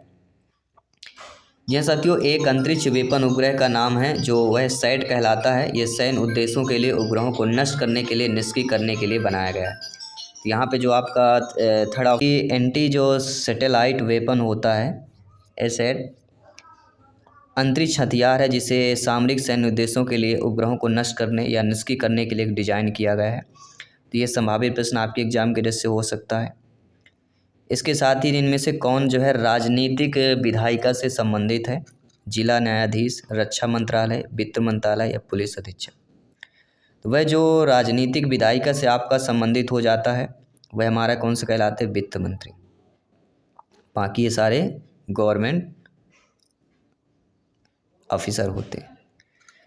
भारतीय संविधान में इनमें से किस अनुसूची में दल बदल कानून दिया गया है? दूसरी, 10वीं, तीसरी या चौथी में? जिनको भी पता है सभी लोग बताइएगा। आप लोग अक्सर सुनते होंगे दल बदल नेता है, MP में ही हो चुका है। कांग्रेस से लेके हमारे सिंधिया जी जो है BJP में शामिल हो गए, तो दल बदल ही है। तो इस पर भी कानून बनाया गया है और वह आपके कानून 10वीं अनुसूची में वर्गीकृत है। 10वीं अनुसूची में दल बदल कानून समाहित है और 52वां संविधान संशोधन अधिनियम 1985 द्वारा जो है इसे शामिल किया गया। अगला प्रश्न है कि राष्ट्रपति और उपराष्ट्रपति के चुनाव के तथा सर्वोच्च न्यायालय और उच्च न्यायालय के न्यायाधीशों को हटाने में भाग लेता है? रक्षा मंत्रालय, लोकसभा, प्रधानमंत्री कार्यालय, भारतीय प्रतिभूति और विनियामक बोर्ड की बात की जाती है। तो आप सभी लोग जानते हैं कि राष्ट्रपति और उपराष्ट्रपति के चुनाव के सर्वोच्च न्यायालय और उच्च न्यायालय के न्यायाधीशों को हटाने में जो भाग लेता है वह लोकसभा। बी ऑप्शन इधर राइट आंसर हो जाएगा। अगला प्रश्न है इनमें से किसके उत्पादन में मध्य प्रदेश का स्थान देश में प्रथम नहीं है? दलहन, सोयाबीन, कपास, चना। यानी 3 ऐसे नाम है जो मध्य प्रदेश का स्थान में प्रथम होगा, लेकिन एक का नहीं है और वह जानते हैं कपास। कपास में प्रथम कौन सा है उत्पादक में राज्य? सभी लोग बताना है। बाकी दलहन, सोयाबीन, चना, इन तीनों में आपका मध्य प्रदेश है, लेकिन कपास मध्य प्रदेश नहीं है। तो भारत में कौन सा राज्य है जो कपास के लिए सबसे बड़ा उत्पादक है? सभी लोगों को कमेंट करके बताना है। अगला प्रश्न है भारतीय संविधान की 7वीं अनुसूची में वर्णित केंद्रीय खुफिया एवं जांच ब्यूरो किस सूची का विषय है? राज्य, समवर्ती, संघ या वैश्विक? सभी लोग बताइए। तो भारतीय संविधान की जो 7वीं अनुसूची उसमें वर्णित जो आपका केंद्रीय खुफिया एवं जांच ब्यूरो जिस सूची विषय का आपका कहलाया जाता है वह आपके संघ का कहलाएगा। किसका कहलाएगा? संघ सूची का विषय कहलाया जाएगा। और अगला प्रश्न है कि भारतीय संसद एक सदनी होता है, 2 सदनी है, 3 सदनी है, कितने सदन होते हैं? तो भारत में 2 सदन होती है, उच्च सदन और निम्न सदन। ठीक है, उच्च सदन में कौन आता है? राज्य। और निम्न सदन में कौन आता है? लोकसभा। ये भारत सरकार अधिनियम 1919 के तहत जो है 2 सदन बनाए गए, उच्च सदन और निम्न सदन। अगला प्रश्न है एकीकृत उपागम के अंतर्गत जो है पाठ्यक्रम निम्न में से किस सिद्धांत पर आधारित होना चाहिए?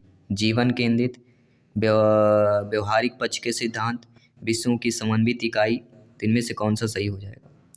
तो एकीकृत उपागम के अंतर्गत पाठ्यक्रम में जिस सिद्धांत पर आधारित होता है वह आपका जीवन केंद्रित भी होता है, व्यवहारिक पक्ष भी होता है और विषयों की समन्वित इकाई भी होती है। अर्थात उपरोक्त सभी जो ऑप्शन दिया गया है डी ऑप्शन यहाँ पे आप लोगों का सही हो जाएगा। और इस प्रैक्टिस सेट का 30वां प्रश्न आप लोगों की स्क्रीन पर लाजवाब प्रश्न आ चुका है। साथियों, मंगल ऑर्बिटर मिशन को अनौपचारिक रूप से जाना जाता है मंगलयान, गगनयान, पृथ्वीयान या उपरोक्त में से कोई नहीं। तो जो मंगल ऑर्बिटर है मिशन है इसको अनौपचारिक रूप में किस रूप में जाना जाता है ये आपको कमेंट करके बताना है, फीडबैक करके बताना है। जी का प्रश्न है जो प्रीवियस ईयर में पूछा गया प्रश्न है, सभी को ध्यानपूर्वक कमेंट करके फीडबैक करके बताना है। अधोलिखितेषु कथम उद्देश्यम भाषा शिक्षणस्य उद्देश्यम नस्ति। इनमें से कौन जो है उद्देश्य भाषा शिक्षण का उद्देश्य नहीं है? शब्द भंडारस्य वृद्धिकरणम, लेखने सृजनात्मकता तथा मौलिकता विकासय, समय पालनस्य संस्कारैः, साहित्य पठनस्य विकासैः।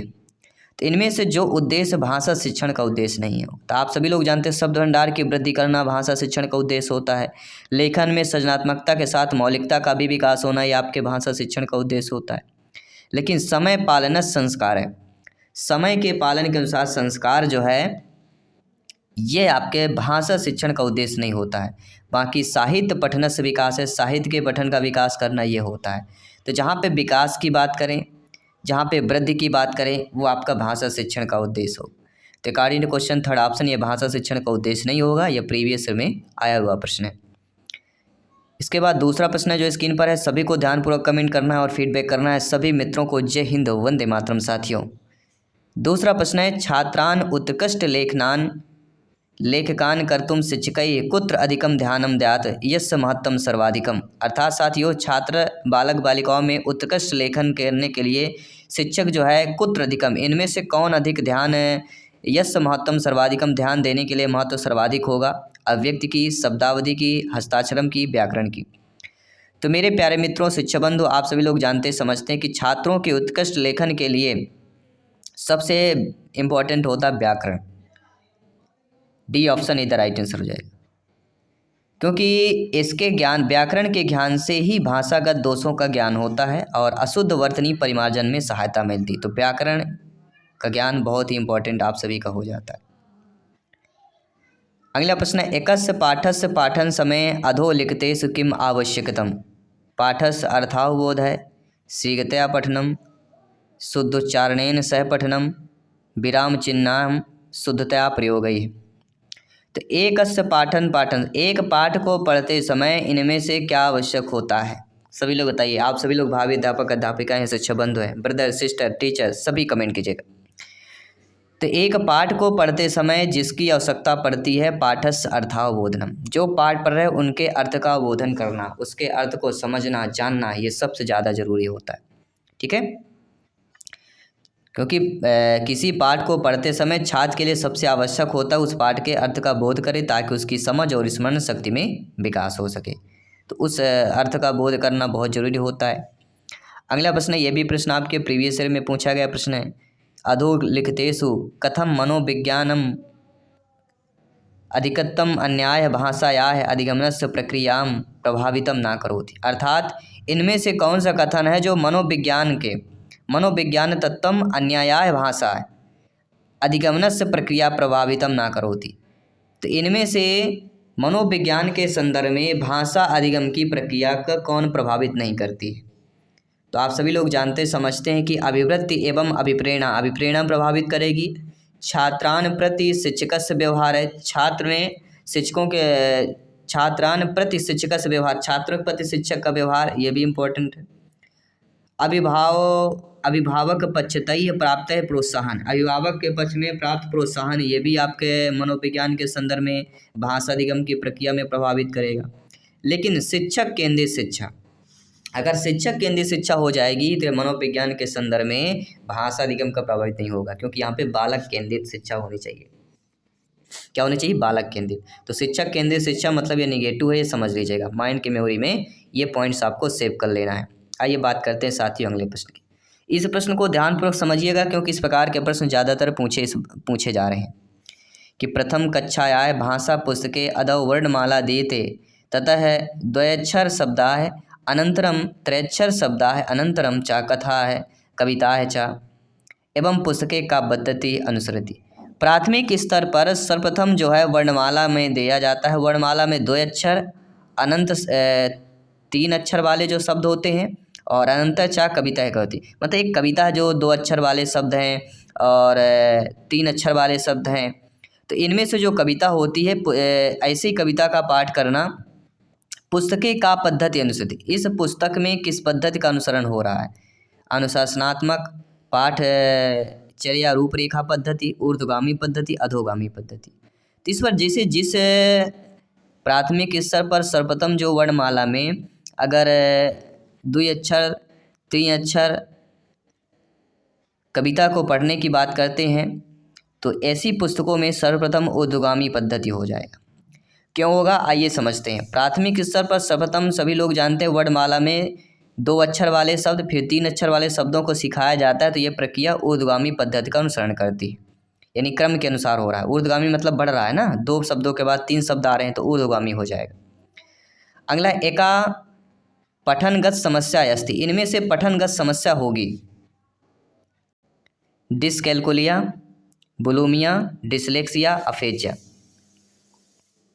सभी बताइए। देखिए पठनगत जो समस्या हमारी कहलाती है वह कौन सी कहलाती है, सभी लोग बताइएगा। चाहे हिंदी हो चाहे संस्कृत, लैंग्वेज के पेडागॉजी वही रहेगा, केवल शब्दों का समझ रहता है, भाषा का अंतर रहता है।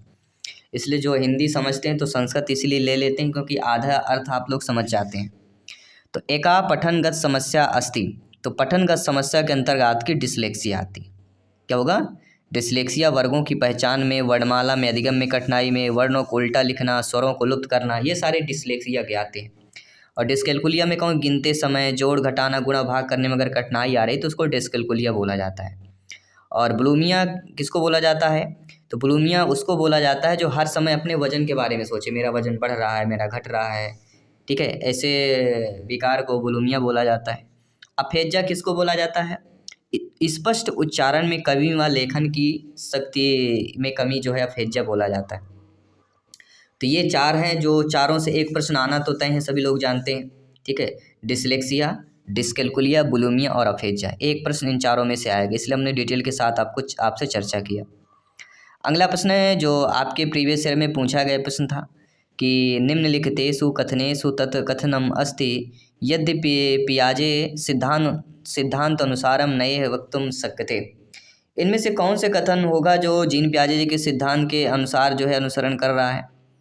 कि विकासः गुणात्मक चरणेषु भवति, बालायाः स्वयं संसार विषये ज्ञानस्य निर्माणम उपयोगञ्च कुर्वन्ति, निरंतरम अभ्यास द्वारा अधिगम भवति। तो सभी लोग जानते हैं निरंतर अभ्यास द्वारा अधिगम, ये सबसे ज़्यादा हमें पॉजिटिव दिख रहा है, जो कि प्रीवियस ईयर में पूछा गया प्रश्न था, इसलिए हमारा थर्ड ऑप्शन है, क्योंकि निरंतर अभ्यास द्वारा अधिगम होता है, ये बिल्कुल सही बात है, वो भी जीन पियाजे जी के सिद्धांत के अनुसार।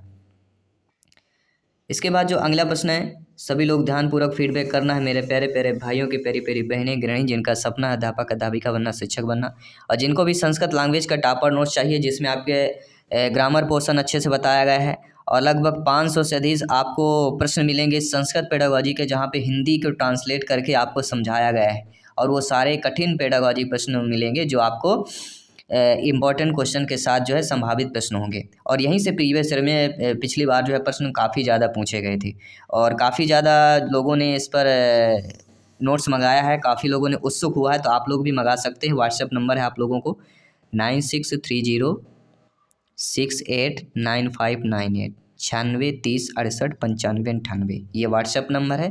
कैसे नोट्स प्राप्त होगी, किस प्रकार से प्राप्त होगी, ठीक है, तो ये आपको टॉपर नोट्स मात्र 99 में उपलब्ध हो रही है, तो ये आपको व्हाट्सएप करेंगे, पूरा डिटेल आपको मिल जाएगा। चलिए शुरुआत करते हैं प्रश्न की।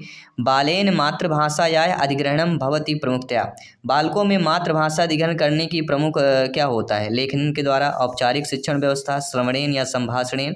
तो सभी लोग जानते हैं मातृ में अधिग्रहण करना है, मातृभाषा में अधिग्रहण करना तो कहीं ना कहीं श्रवणेन हो जाएगा, क्योंकि प्रत्येक मनुष्य हो चाहे छात्र हो, मातृभाषा का अधिगम सुनना श्रवण के माध्यम से ही होता है। जो बच्चा सुनेगा वही बच्चा बोलेगा। अगला प्रश्न है, उत्पादक कौशलेषु कस्य समावेश है? उत्पादक कौशल में कौन सा समावेश होता है? लेखन संभाषण, श्रवण संभाषण, पठन लेखन या पठन श्रवण। तो मेरे प्यारे मित्रों, शिक्षक बंधुओं, अध्यापक अध्यापिकाओं, आप सभी लोग जानते समझते हैं, ज्ञानी सर्वव्याख्याता लोग हैं कि उत्पादक कौशल की अगर समावेशन की बात की जाती है उसमें पठन और लेखन दोनों होता है, अर्थात पढ़ना लिखना क्या हो जाएगा? पठन लेखन दोनों को शामिल किया जाता है। अगला प्रश्न है जो प्रीवियस ईयर में पूछा गया प्रश्न है कि वाइगोस्की महोदय अनुसारम भाषायाः अधिगमनार्थम सर्वोत्तम महत्वपूर्णम घटनम। अर्थात साथियों, वाइगोस्की महोदय के अनुसार भाषा अधिगम का सर्वोत्तम महत्वपूर्ण घटक कौन सा होता है? और आपको पता है कि लैंग्वेज पेडागॉजी में वाइगोस्की से प्रश्न आना ही आना है। सामाजिक भाव विनिमय, पाठ्यपुस्तक, रेडियो या शब्दकोश। तो वाइगोस्की महोदय अनुसारम सामाजिक भाव विनिमय है भाषायाः अधिगमनार्थम सर्वोत्तम महत्वपूर्ण घटम, तो सामाजिक भाव विनिमय हो जाएगा, फर्स्ट ऑप्शन इधर राइट आंसर हो जाएगा। सभी लोग समझ गए? आइए बात करते हैं अगले प्रश्न की। एकस्याः भाषायाः अधिगमनार्थम अधस्तनेषु कस्य महत्तम सर्वाधिकम। अर्थात इनमें से एक भाषा में अधिगम में सबसे अधिक जो है महत्वपूर्ण कौन होगा। कस्य महत्तम सर्वाधिकम।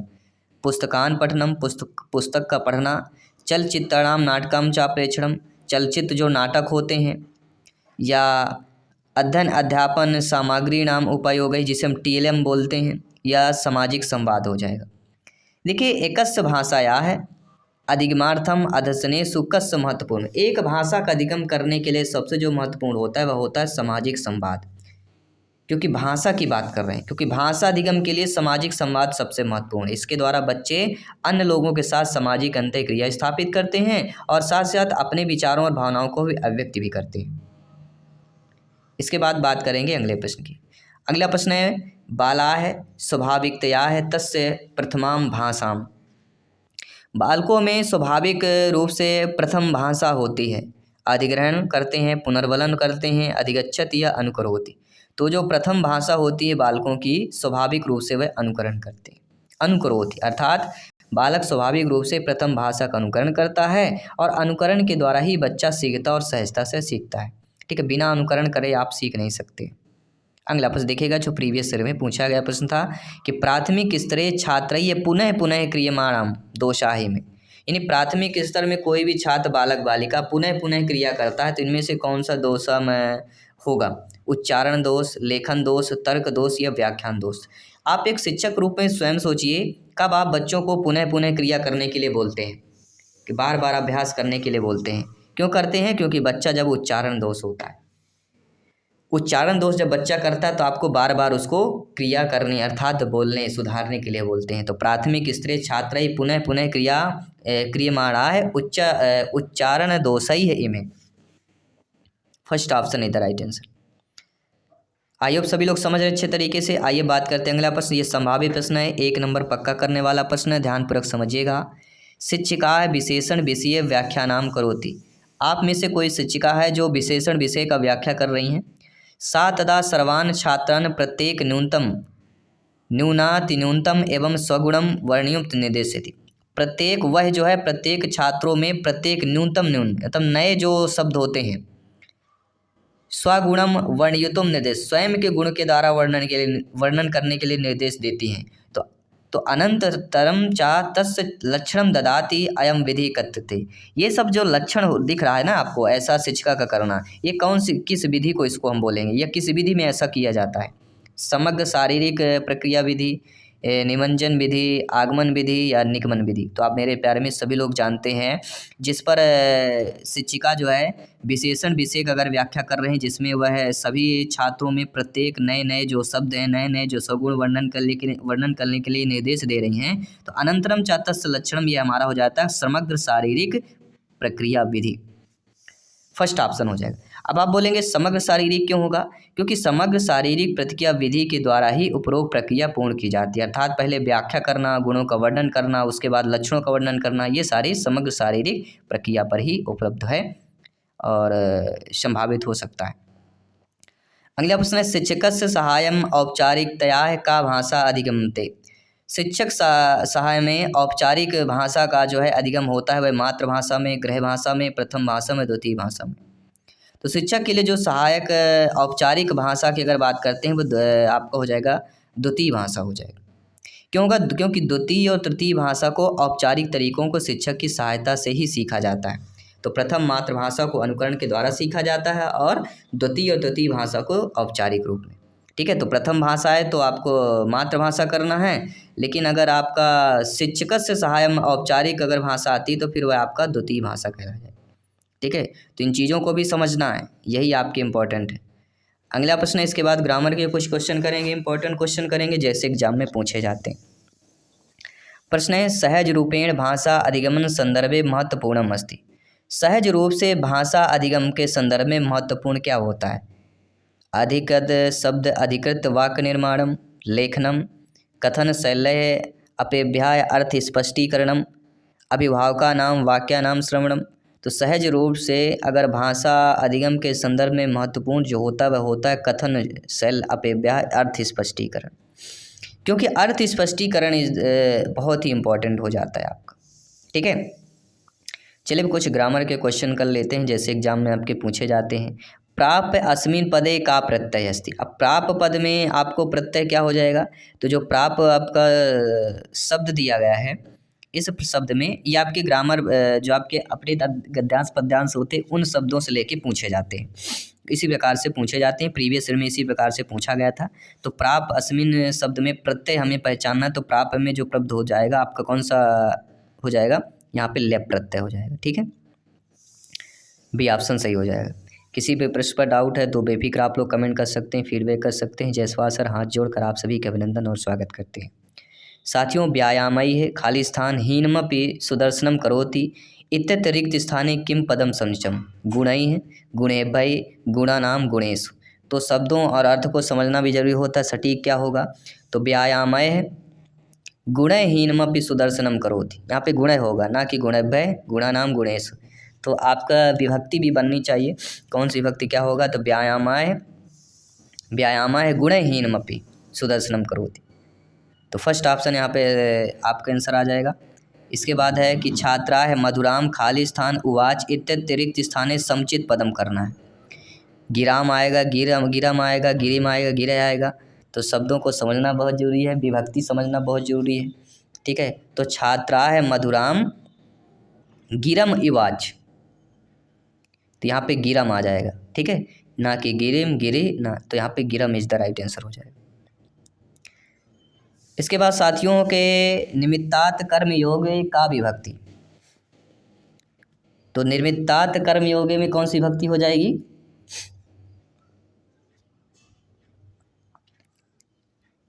रामात रामयो रामा राम आपने पढ़ा होगा, सप्तमी विभक्ति इज द राइट आंसर हो जाएगा। इसके बाद है राजहंस इति पदे का है समास है। राजहंस पद में कौन सा समास होगा? षष्ठी तत्पुरुष बहुब्रीहि या उपपद तत्पुरुष या कर्मधारय। तो राजहंस,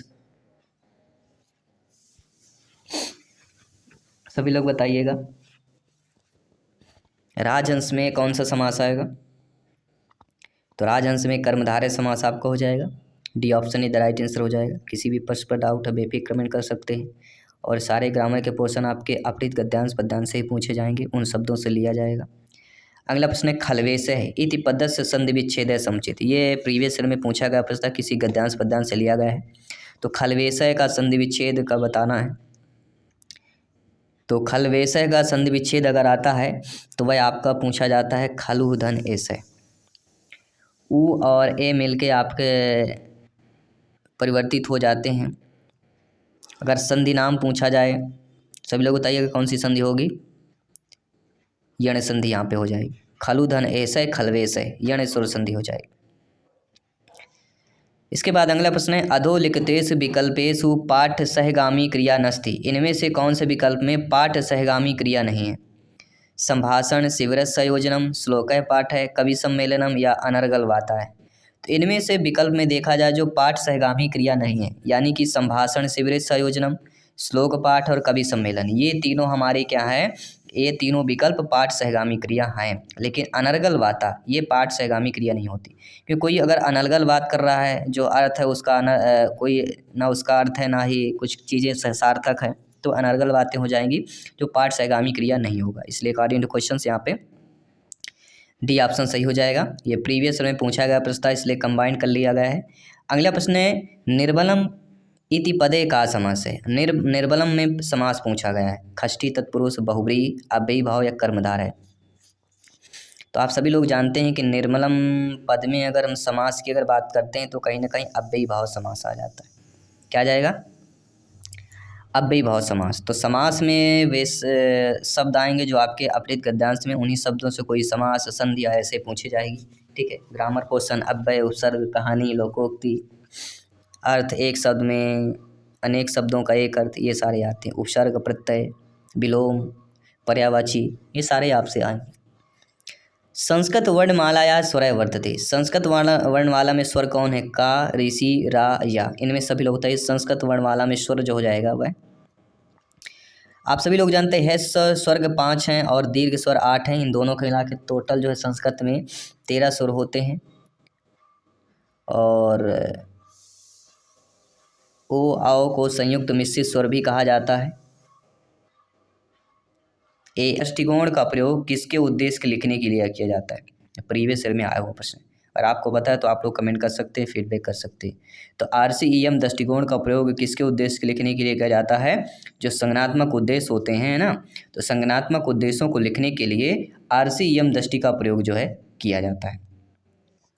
अगला प्रश्न है, अनुप्रयोग संबंधी प्राप्त उद्देश्यों की प्राप्ति होती है, कब होती है। आप सभी लोग भावी अध्यापक अध्यापिकाएं हैं, शिक्षक बंधु हैं, तो आपके लिए जानना बहुत जरूरी है कि अनुप्रयोग संबंधी प्राप्त उद्देश्यों की प्राप्ति कब होती है। जब छात्र प्राप्ति होती है, जब छात्र क्या करता है, समस्या हल करने की उपयुक्त विधि को चुनता है। जी हाँ साथियों, जब कोई छात्र बालक बालिका समस्या हल करने की उपयुक्त विधि को चुनता है तो वह अनुप्रयोग संबंधी उद्देश्यों की प्राप्ति हो जाती है। कब हो जाती है, जब छात्र समस्या हल करने की उपयुक्त विधि को चुनता है। अगला प्रश्न यहाँ पे साथियों दिया गया कि ज्ञानात्मक पक्ष के उद्देश्यों में सर्वाधिक योगदान किसने दिया है। देखिए, अगर हम यहाँ पे ज्ञानात्मक पक्ष की अगर बात करते हैं और सर्वाधिक योगदान की बात करते हैं तो प्रोफेसर ब्लूम का ही नाम आता है।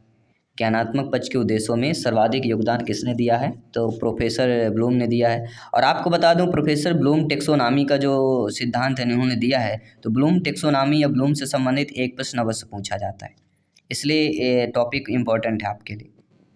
अगला कि पाठ्य योजना का क्या भाग नहीं होता है। तो आप सभी लोग जानते हैं कि पाठ्य योजना जो होता है शिक्षा के उद्देश्य, ये पाठ्य योजना का भाग नहीं होता है। पाठ्य योजना का मतलब शिक्षक की दैनिक मार्गदर्शिता होती है कि विद्यार्थी बालक बालिका को क्या सीखने की आवश्यकता है, इसे कैसे पढ़ाया जाएगा तथा सीखने को कैसे मापा जाएगा, इसे कहते हैं पाठ्य योजना। अगला जो प्रश्न है आपके स्क्रीन पर दिया गया है कि गणित के मानसिक सिद्धांत के जन्मदाता कौन है, अक्सर पूछा गया है। तो सभी लोग जानते हैं गणित के मानसिक सिद्धांत के जन्मदाता आपके प्लेटो हैं। कितने कितने जानते थे, कितने मेरे शिक्षक बंधु जानते थे, मेरे सभी शिक्षक बंधु, ब्रदर सिस्टर टीचर सभी कमेंट कीजिएगा। साथियों, निगमन विधि का उपयोग किसमें किया जाता है। तो निगमन मतलब नियम, नियम मतलब गणित में सूत्र का प्रयोग करना, ये ध्यान रखेगा। तो निगमन विधि में उपयोग मतलब सूत्र का प्रयोग करना, ये आपको ध्यान देना। अगला प्रश्न जो प्रीवियस ईयर में पूछा गया प्रश्न था कि निर्धारित करने का सूत्र किसके द्वारा प्रस्तुत किया गया था, ये प्रीवियस ईयर में आया हुआ प्रश्न है। तो IQ लेवल से संबंधित एक प्रश्न तो आना ही आना है, पूछा ही जाता है, इंटेलिजेंस। तो IQ की जो निर्धारित करने का सूत्र है, ये सभी लोग जानते हैं, मनोवैज्ञानिक विलियम स्टर्न के द्वारा दिया गया था। 1871 1938 इनकी जनवरी रही है। और स्टर्न द्वारा दी गई परीक्षण प्रक्रिया में मानसिक आयु के लिए जो है एक स्थापित सूत्र शामिल था, जिसे बिनेट के मॉडल की तरह ही एक परीक्षण द्वारा गणना की जा सकती। तो IQ की अवधारणा जर्मन मनोवैज्ञानिक विलियम स्टर्न याद रखेगा। अगला जो प्रश्न साथियों पूछा जा रहा है कि सामान्य से विशिष्ट की ओर शिक्षण सूत्र आधारित होता है। और आपको पता शिक्षण सूत्र से प्रश्न पूछा ही जाता है, 1 नंबर यहाँ पे पक्का आपका है। तो सामान्य से विशिष्ट शिक्षण के सूत्र की अगर बात करते हैं तो सामान्य से विशिष्ट है तो कहीं ना कहीं निगमन विधि की बात करते हैं। ठीक है, सभी लोग समझ गए। अगला कि जब विशिष्ट से सामान्य तथा सूक्ष्म, स्थूल से सूक्ष्म की ओर शिक्षण सूत्र आधारित होता है। स्थूल मतलब होता है बड़ा, सूक्ष्म मतलब होता है छोटा, सभी लोग समझ गए। तो विशिष्ट से समान और स्थूल से सूक्ष्म की ओर जो शिक्षण सूत्र होता है उसमें आपका हो जाता है कौन सा, आगमन विधि हो जाता है। आगमन में पहले क्या होता है, उदाहरण से नियम की ओर मतलब आगमन। और आगमन निगमन दो ऐसी विधियां हैं जहां से एक प्रश्न पूछा ही जाता है, ये आप भी जानते हैं। ठीक है, तो सारे टॉपिक सारे क्वेश्चन A to Z आपके इंपॉर्टेंट है। अगला साथियों, गणित शिक्षण के प्रेरणात्मक सिद्धांत के सूत्र हैं।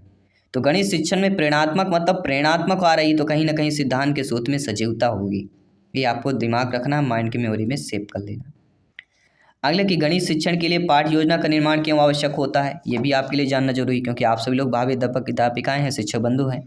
तो गणित शिक्षण के लिए पाठ्य योजना का निर्माण इसलिए आवश्यक होता है क्योंकि विषय वस्तु का विकास सुव्यवस्थित ढंग से किया जा सके। सभी लोग समझ गए, बहुत बहुत धन्यवाद सभी का।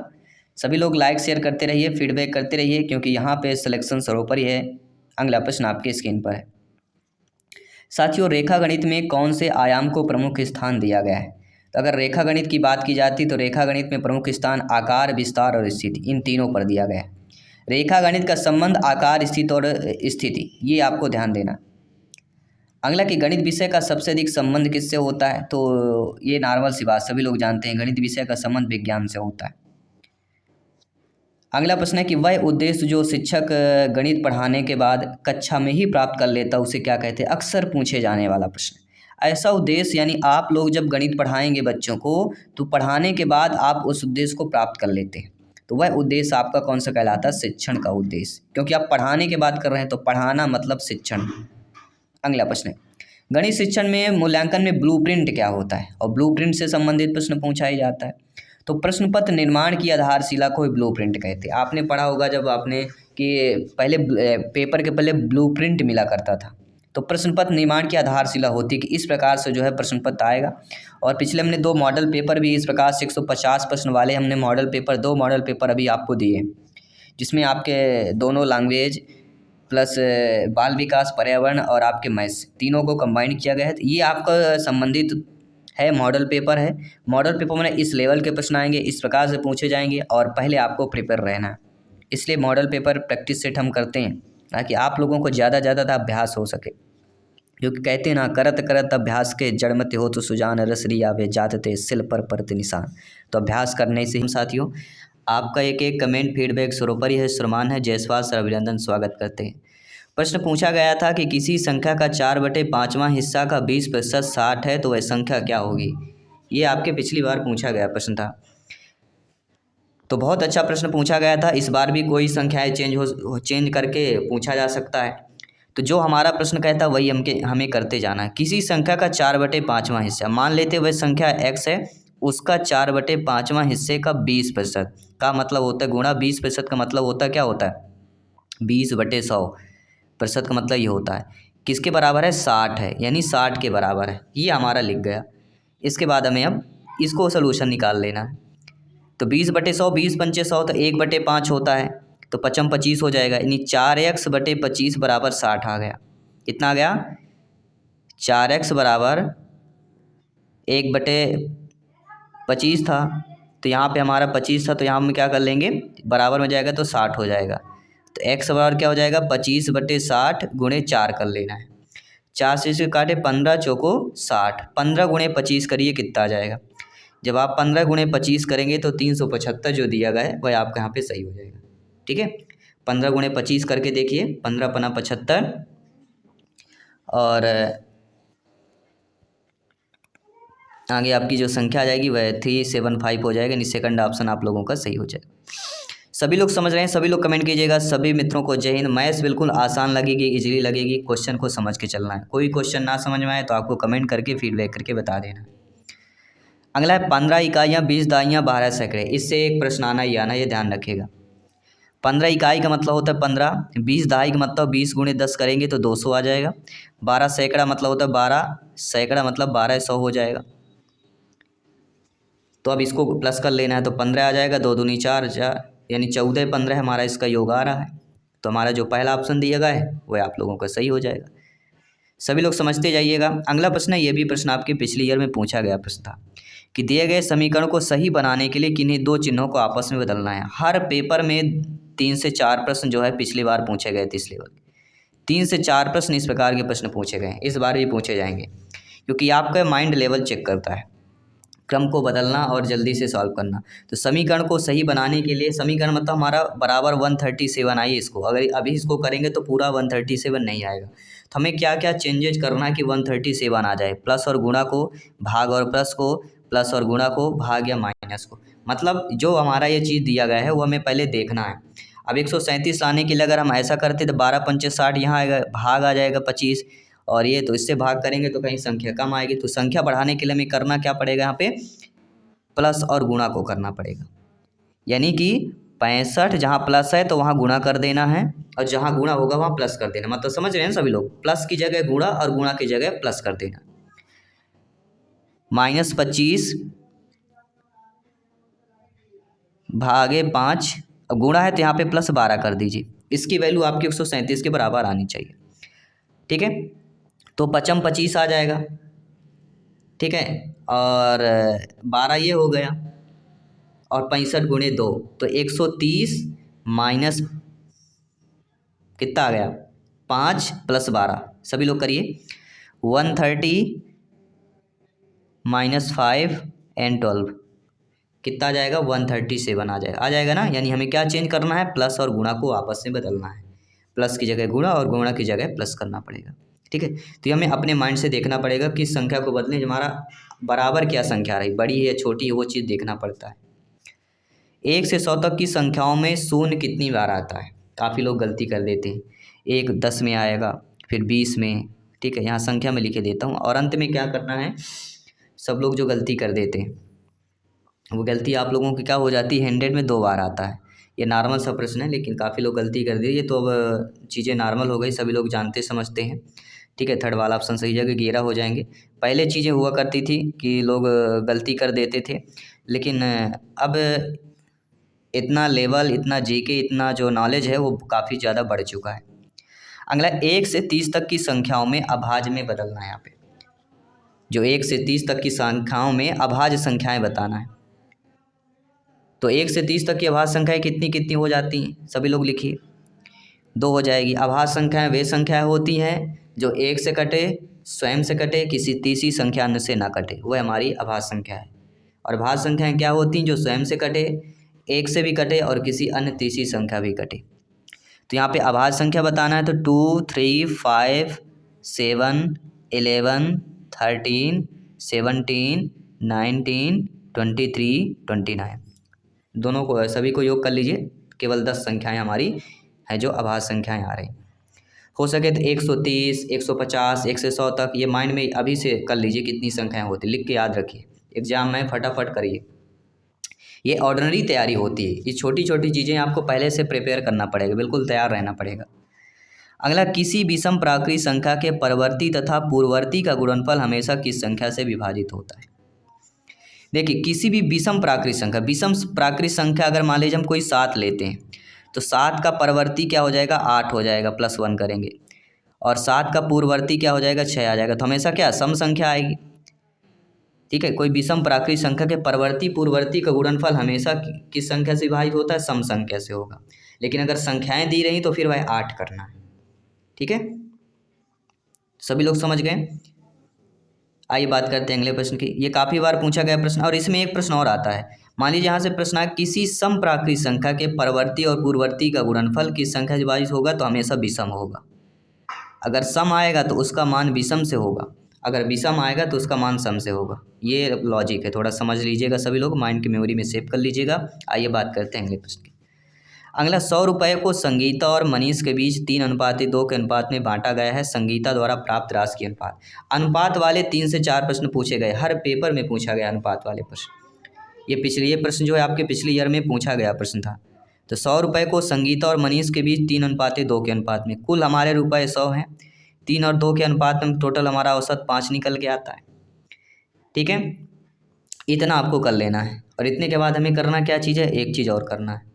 अब क्या करना है, 100/5 कर देना है, और किसका निकालना है, संगीता द्वारा प्राप्त। तो संगीता हमारा कितना 3 आ रहा है। ठीक है, तो जो हमारा कुल वैल्यू है, जो औसत निकाल रहा है, उसको भाग कर देना है, गुणा किसका करना है, जिसके हमें निकालना है। हमें क्या निकालना है, संगीता द्वारा प्राप्त। तो संगीता और मनीष, तो संगीता को हो जाएगा 3, तो यहाँ पे हमें 3 का गुणा कर देना है। यहाँ बटे में 5, औसत हमारा 5 निकल गया है ना, 3 2 5 करेंगे तो यहाँ पे बटे में 5 आएगा। अब 100/5 का क्या होता है, 20 होता है, 20 पंचे 100। अब 20 गुणे 3 करेंगे तो 20 3 60 होता है कि नहीं होता है। तो 20 3 60 मतलब 60 रुपये हो जाएगा। अर्थात यहाँ पे जो अगला प्रश्न दिया गया है कि 1 किलोमीटर, 2 हेक्टोमीटर, 3 मीटर को किलोमीटर में व्यक्त करना है। बहुत अच्छा प्रश्न है, लेकिन डिफ़िकल्ट है। डिफ़िकल्ट क्यों है, क्योंकि हमें ये चीज़ों को कन्वर्ट करना है, किलोमीटर में व्यक्त करना है। तो 1 किलोमीटर को तो 1 ही दिया गया है। अब 2 हेक्टोमीटर दिया गया है, तो 2 हेक्टोमीटर मतलब 2/10 करेंगे तब यह 1 किलोमीटर के बराबर हो जाएगा, यानी किलोमीटर के बराबर हो जाएगा। इसके बाद अगर मीटर दिया गया है तो इसमें फिर हमें 1000 का गुणा करना पड़ेगा, 1000 का भाग करना पड़ेगा 3 में, तब यह किलोमीटर के बराबर आ जाएगा। तो मतलब समझ गए आपको, 1000 मीटर बराबर 1 किलोमीटर होता है, 10 हेक्टोमीटर बराबर 1 किलोमीटर होता है। इतना आपको कर लेना, बस आपका आंसर आ गया। इसको जोड़ लीजिए, 1 आएगा, फिर आएगा +0.2 आ जाएगा, +0.3 आ जाएगा। इसको जोड़ लीजिए सभी लोग, तो 1.203 किलोमीटर आ रहा है। 203, थर्ड वाला ऑप्शन सही हो जाएगा। मतलब सिंपल सी बात है, 1 किलोमीटर में 1000 मीटर होते हैं, ये तो सभी लोग जानते हैं लगभग। लेकिन ये भी जानना जरूरी है आप लोगों को कि 1 हेक्टोमीटर बराबर कितना होता है। अच्छा, अगर हेक्टोमीटर दिया रहे तब आपको ध्यान देना है कि 1 हेक्टोमीटर बराबर 0.2 किलोमीटर होता है। कितना होगा? 0.2 किलोमीटर या 2/10 किलोमीटर कर सकते हैं। ठीक है, चलिए बात कर लेते हैं अगले प्रश्न की। अगला प्रश्न है, निम्न में से कौन सा सही दिया गया है? 1 मीटर 2 सेंटीमीटर 1.2 मीटर होगा। गलत होगा, क्योंकि 1 मीटर और 2 सेंटीमीटर दिया गया है।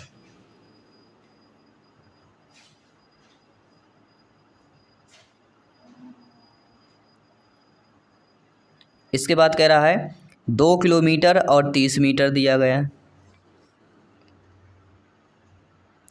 2 किलोमीटर 30 मीटर, ये भी आपको वही सेम दिया, ये भी गलत हो जाएगा।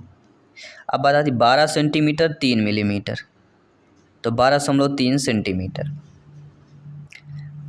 थर्ड वाला सही दिया गया। क्यों दिया गया है? क्योंकि 12 सेंटीमीटर और जो 3 मिलीमीटर लिखा है, तो हमको इसको क्या कर सकते हैं, 12 प्लस 0.3 सेंटीमीटर कर सकते हैं।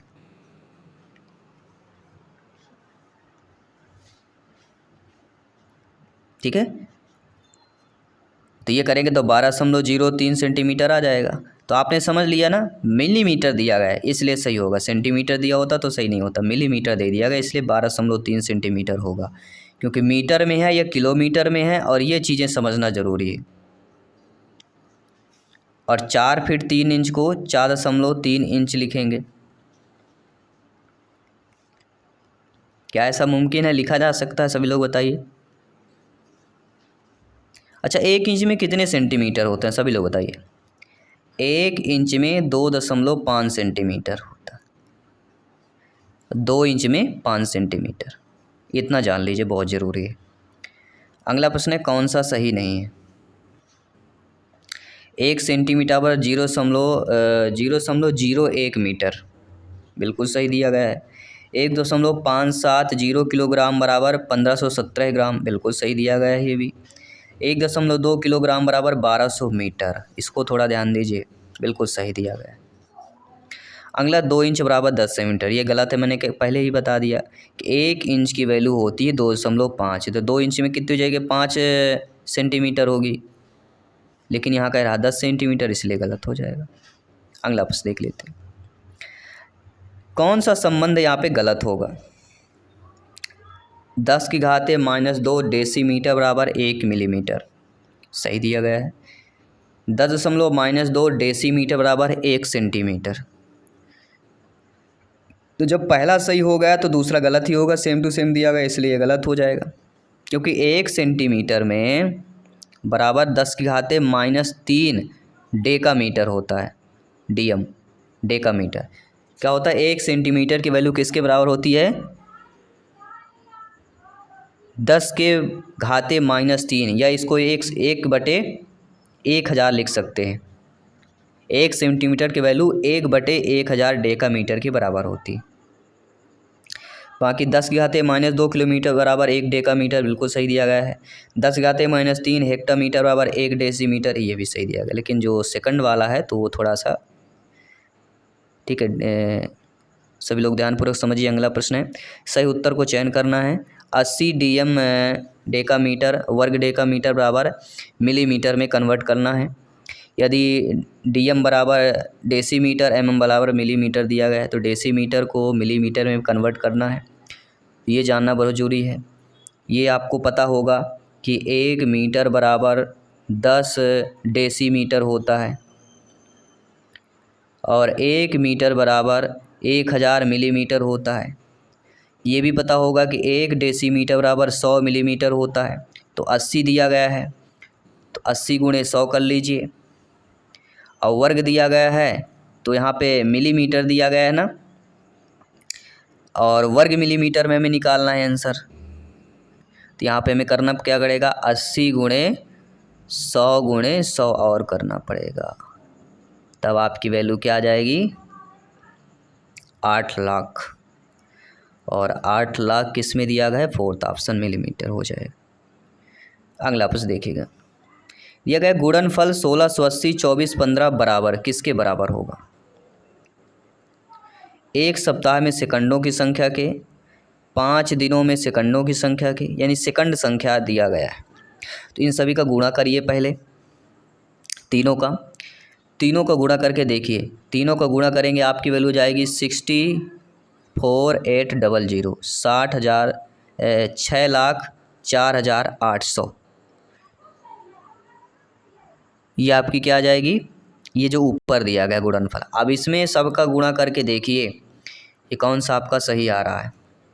ठीक है, तो एक सप्ताह वाला सही होगा। एक सप्ताह में 7 दिन होते हैं, दिन में 24 घंटे होते हैं, 24 घंटे में 60 मिनट होते हैं, 1 मिनट में 60 सेकंड। इतना गुणा कर लीजिए, आपकी इतनी वैल्यू आना चाहिए। गुणा करके देखिए सभी लोग, यह एक सप्ताह के सेकंडों की संख्या के बराबर आ जाएगी। दोनों वैल्यू सेम आनी चाहिए। सेकंड ऑप्शन इसलिए यहाँ पे आप लोगों का सही हो जाएगा। ठीक है, सभी लोग समझ गए अच्छे तरीके से। चलिए बढ़ते हैं अगले प्रश्न की तरफ।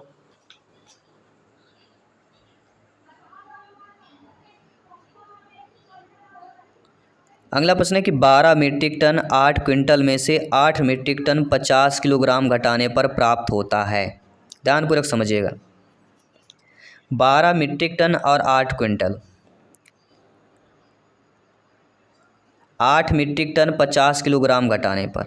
अब यहाँ पे ऑप्शंस किलोग्राम क्विंटल में दिया गया, तो किलो हमें कन्वर्ट करना पड़ेगा, तभी ये चीज़ें हमारी क्लियर होंगी। तो कन्वर्ट कैसे करना, देखो जिसको अगर समझ नहीं आता ना, तो वीडियो पॉज कर एक बार रिमाइंड कर लिया करिए। ठीक है, दोबारा देखिए तो आपको समझ में आ जाएगा। काफ़ी दिक्कतें अगर आती हैं, क्योंकि अभी पॉसिबल नहीं है डिजिटल बोर्ड, और जल्दी आपके डिजिटल बोर्ड जैसे आएगा तो सारी चीज़ें आपकी ये जो प्रॉब्लम अभी हो रही हैं ये सारी क्लियर होंगी। तो आप लोगों को सबका सहयोग इसी तरह सहयोग बनाए रहें, तो एक दिन अवश्य वो दिन समय आएगा जहाँ पे डिजिटल बोर्ड पे हम बताएंगे, और जो ये प्रॉब्लम आती है ना एक एक चीज़ आपको समझाएंगे। तो 12 मीट्रिक टन में और 8 क्विंटल, इनको आपको समझिए। 12 मीट्रिक टन 8 क्विंटल मतलब आपको करना क्या है, 12,000 प्लस 800, ये क्या है, किलोग्राम में कन्वर्ट हो गया। 100 किलोग्राम का क्विंटल होता है, सभी लोग जानते हैं, तो 800 हो गया। और यहाँ पे 12,000 मीट्रिक टन, क्योंकि 1 मीट्रिक टन में 1,000 किलोग्राम होता है। 12 मीट्रिक टन है तो 12,000 किलोग्राम हो जाएंगे, और यहाँ पे 800, तो 12,800 किलोग्राम ये हो गया।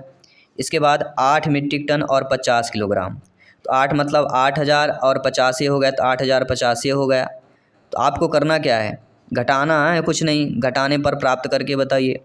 तो पहला हमारा 12,800 आया, ठीक है। दूसरा हमारा आया 8,050 आया। अब इसमें आपको करना क्या है, माइनस कर लेना, 0 10 में 5 गया 2 7, 12 में 8 गया 4, 4750 किलोग्राम आना चाहिए। अब 4750 किलोग्राम को आपको मीट्रिक टन में कन्वर्ट करना पड़ेगा। तो 4750 है, तो 1,000 का मीट्रिक टन होता है, तो 4 मीट्रिक टन यहाँ पे हो गए, और 7 क्विंटल 50 किलोग्राम होना चाहिए। देखिए 4 metric ton 7 quintal 50 kilogram, second वाला ऑप्शन जो दिया गया ये सही हो जाएगा। अगला प्रश्न देख लेते हैं, समझ लेते हैं और आपका फीडबैक जान लेते हैं कि 25 पैसे के 15 सिक्कों का मान किसके बराबर नहीं है। अब बताइए, ये वर्ग 3 में आया हुआ प्रश्न है, ध्यानपूर्वक समझिएगा। 25 पैसे के 15 सिक्कों का मान किसके बराबर नहीं होगा। 25 पैसे के 15 सिक्का, तो 25 गुणे 15 करिए, 375 पैसे हो जाएंगे। अब 375 पैसे को क्या क्या हम लिख सकते हैं, 1 रुपये के 3 सिक्के हो गए, तो 300 पैसे हो गए, 50 पैसे 350 पैसे हो गए, एक सिक्का 25 है 375 हो जाएंगे, तो बिल्कुल ये सही दिया गया है। इसके बाद दूसरा 1 रुपये के 2 सिक्के मतलब 200 हो गया, फिर 50 पैसे 250 पैसे, फिर 3 सिक्के और 25 पैसे और हो गए। 50 पैसे के 3 सिक्के सॉरी दिया गया, तो 2 सिक्के 200 पैसे हो गए, 50 के 3 दिया गया, तो 150 ये हो गए, तो 3.5 हो गए, 25 और, तो ये भी 75 हो जाएंगे, 375 पैसे। 1 रुपये के 3 सिक्के तो 300 हो जाए, 25 पैसे के 3 तो 25 नहीं बचा, 375 पैसे ये भी हो जाएंगे। इसके बाद कह रहा है 1 रुपये के 3 सिक्के तो 300 हो गए और 25 पैसे के 2 सिक्के तो 25 दूनी 50 ही हो गए, ये गलत दिया गया। तो चौथा वाला असत्य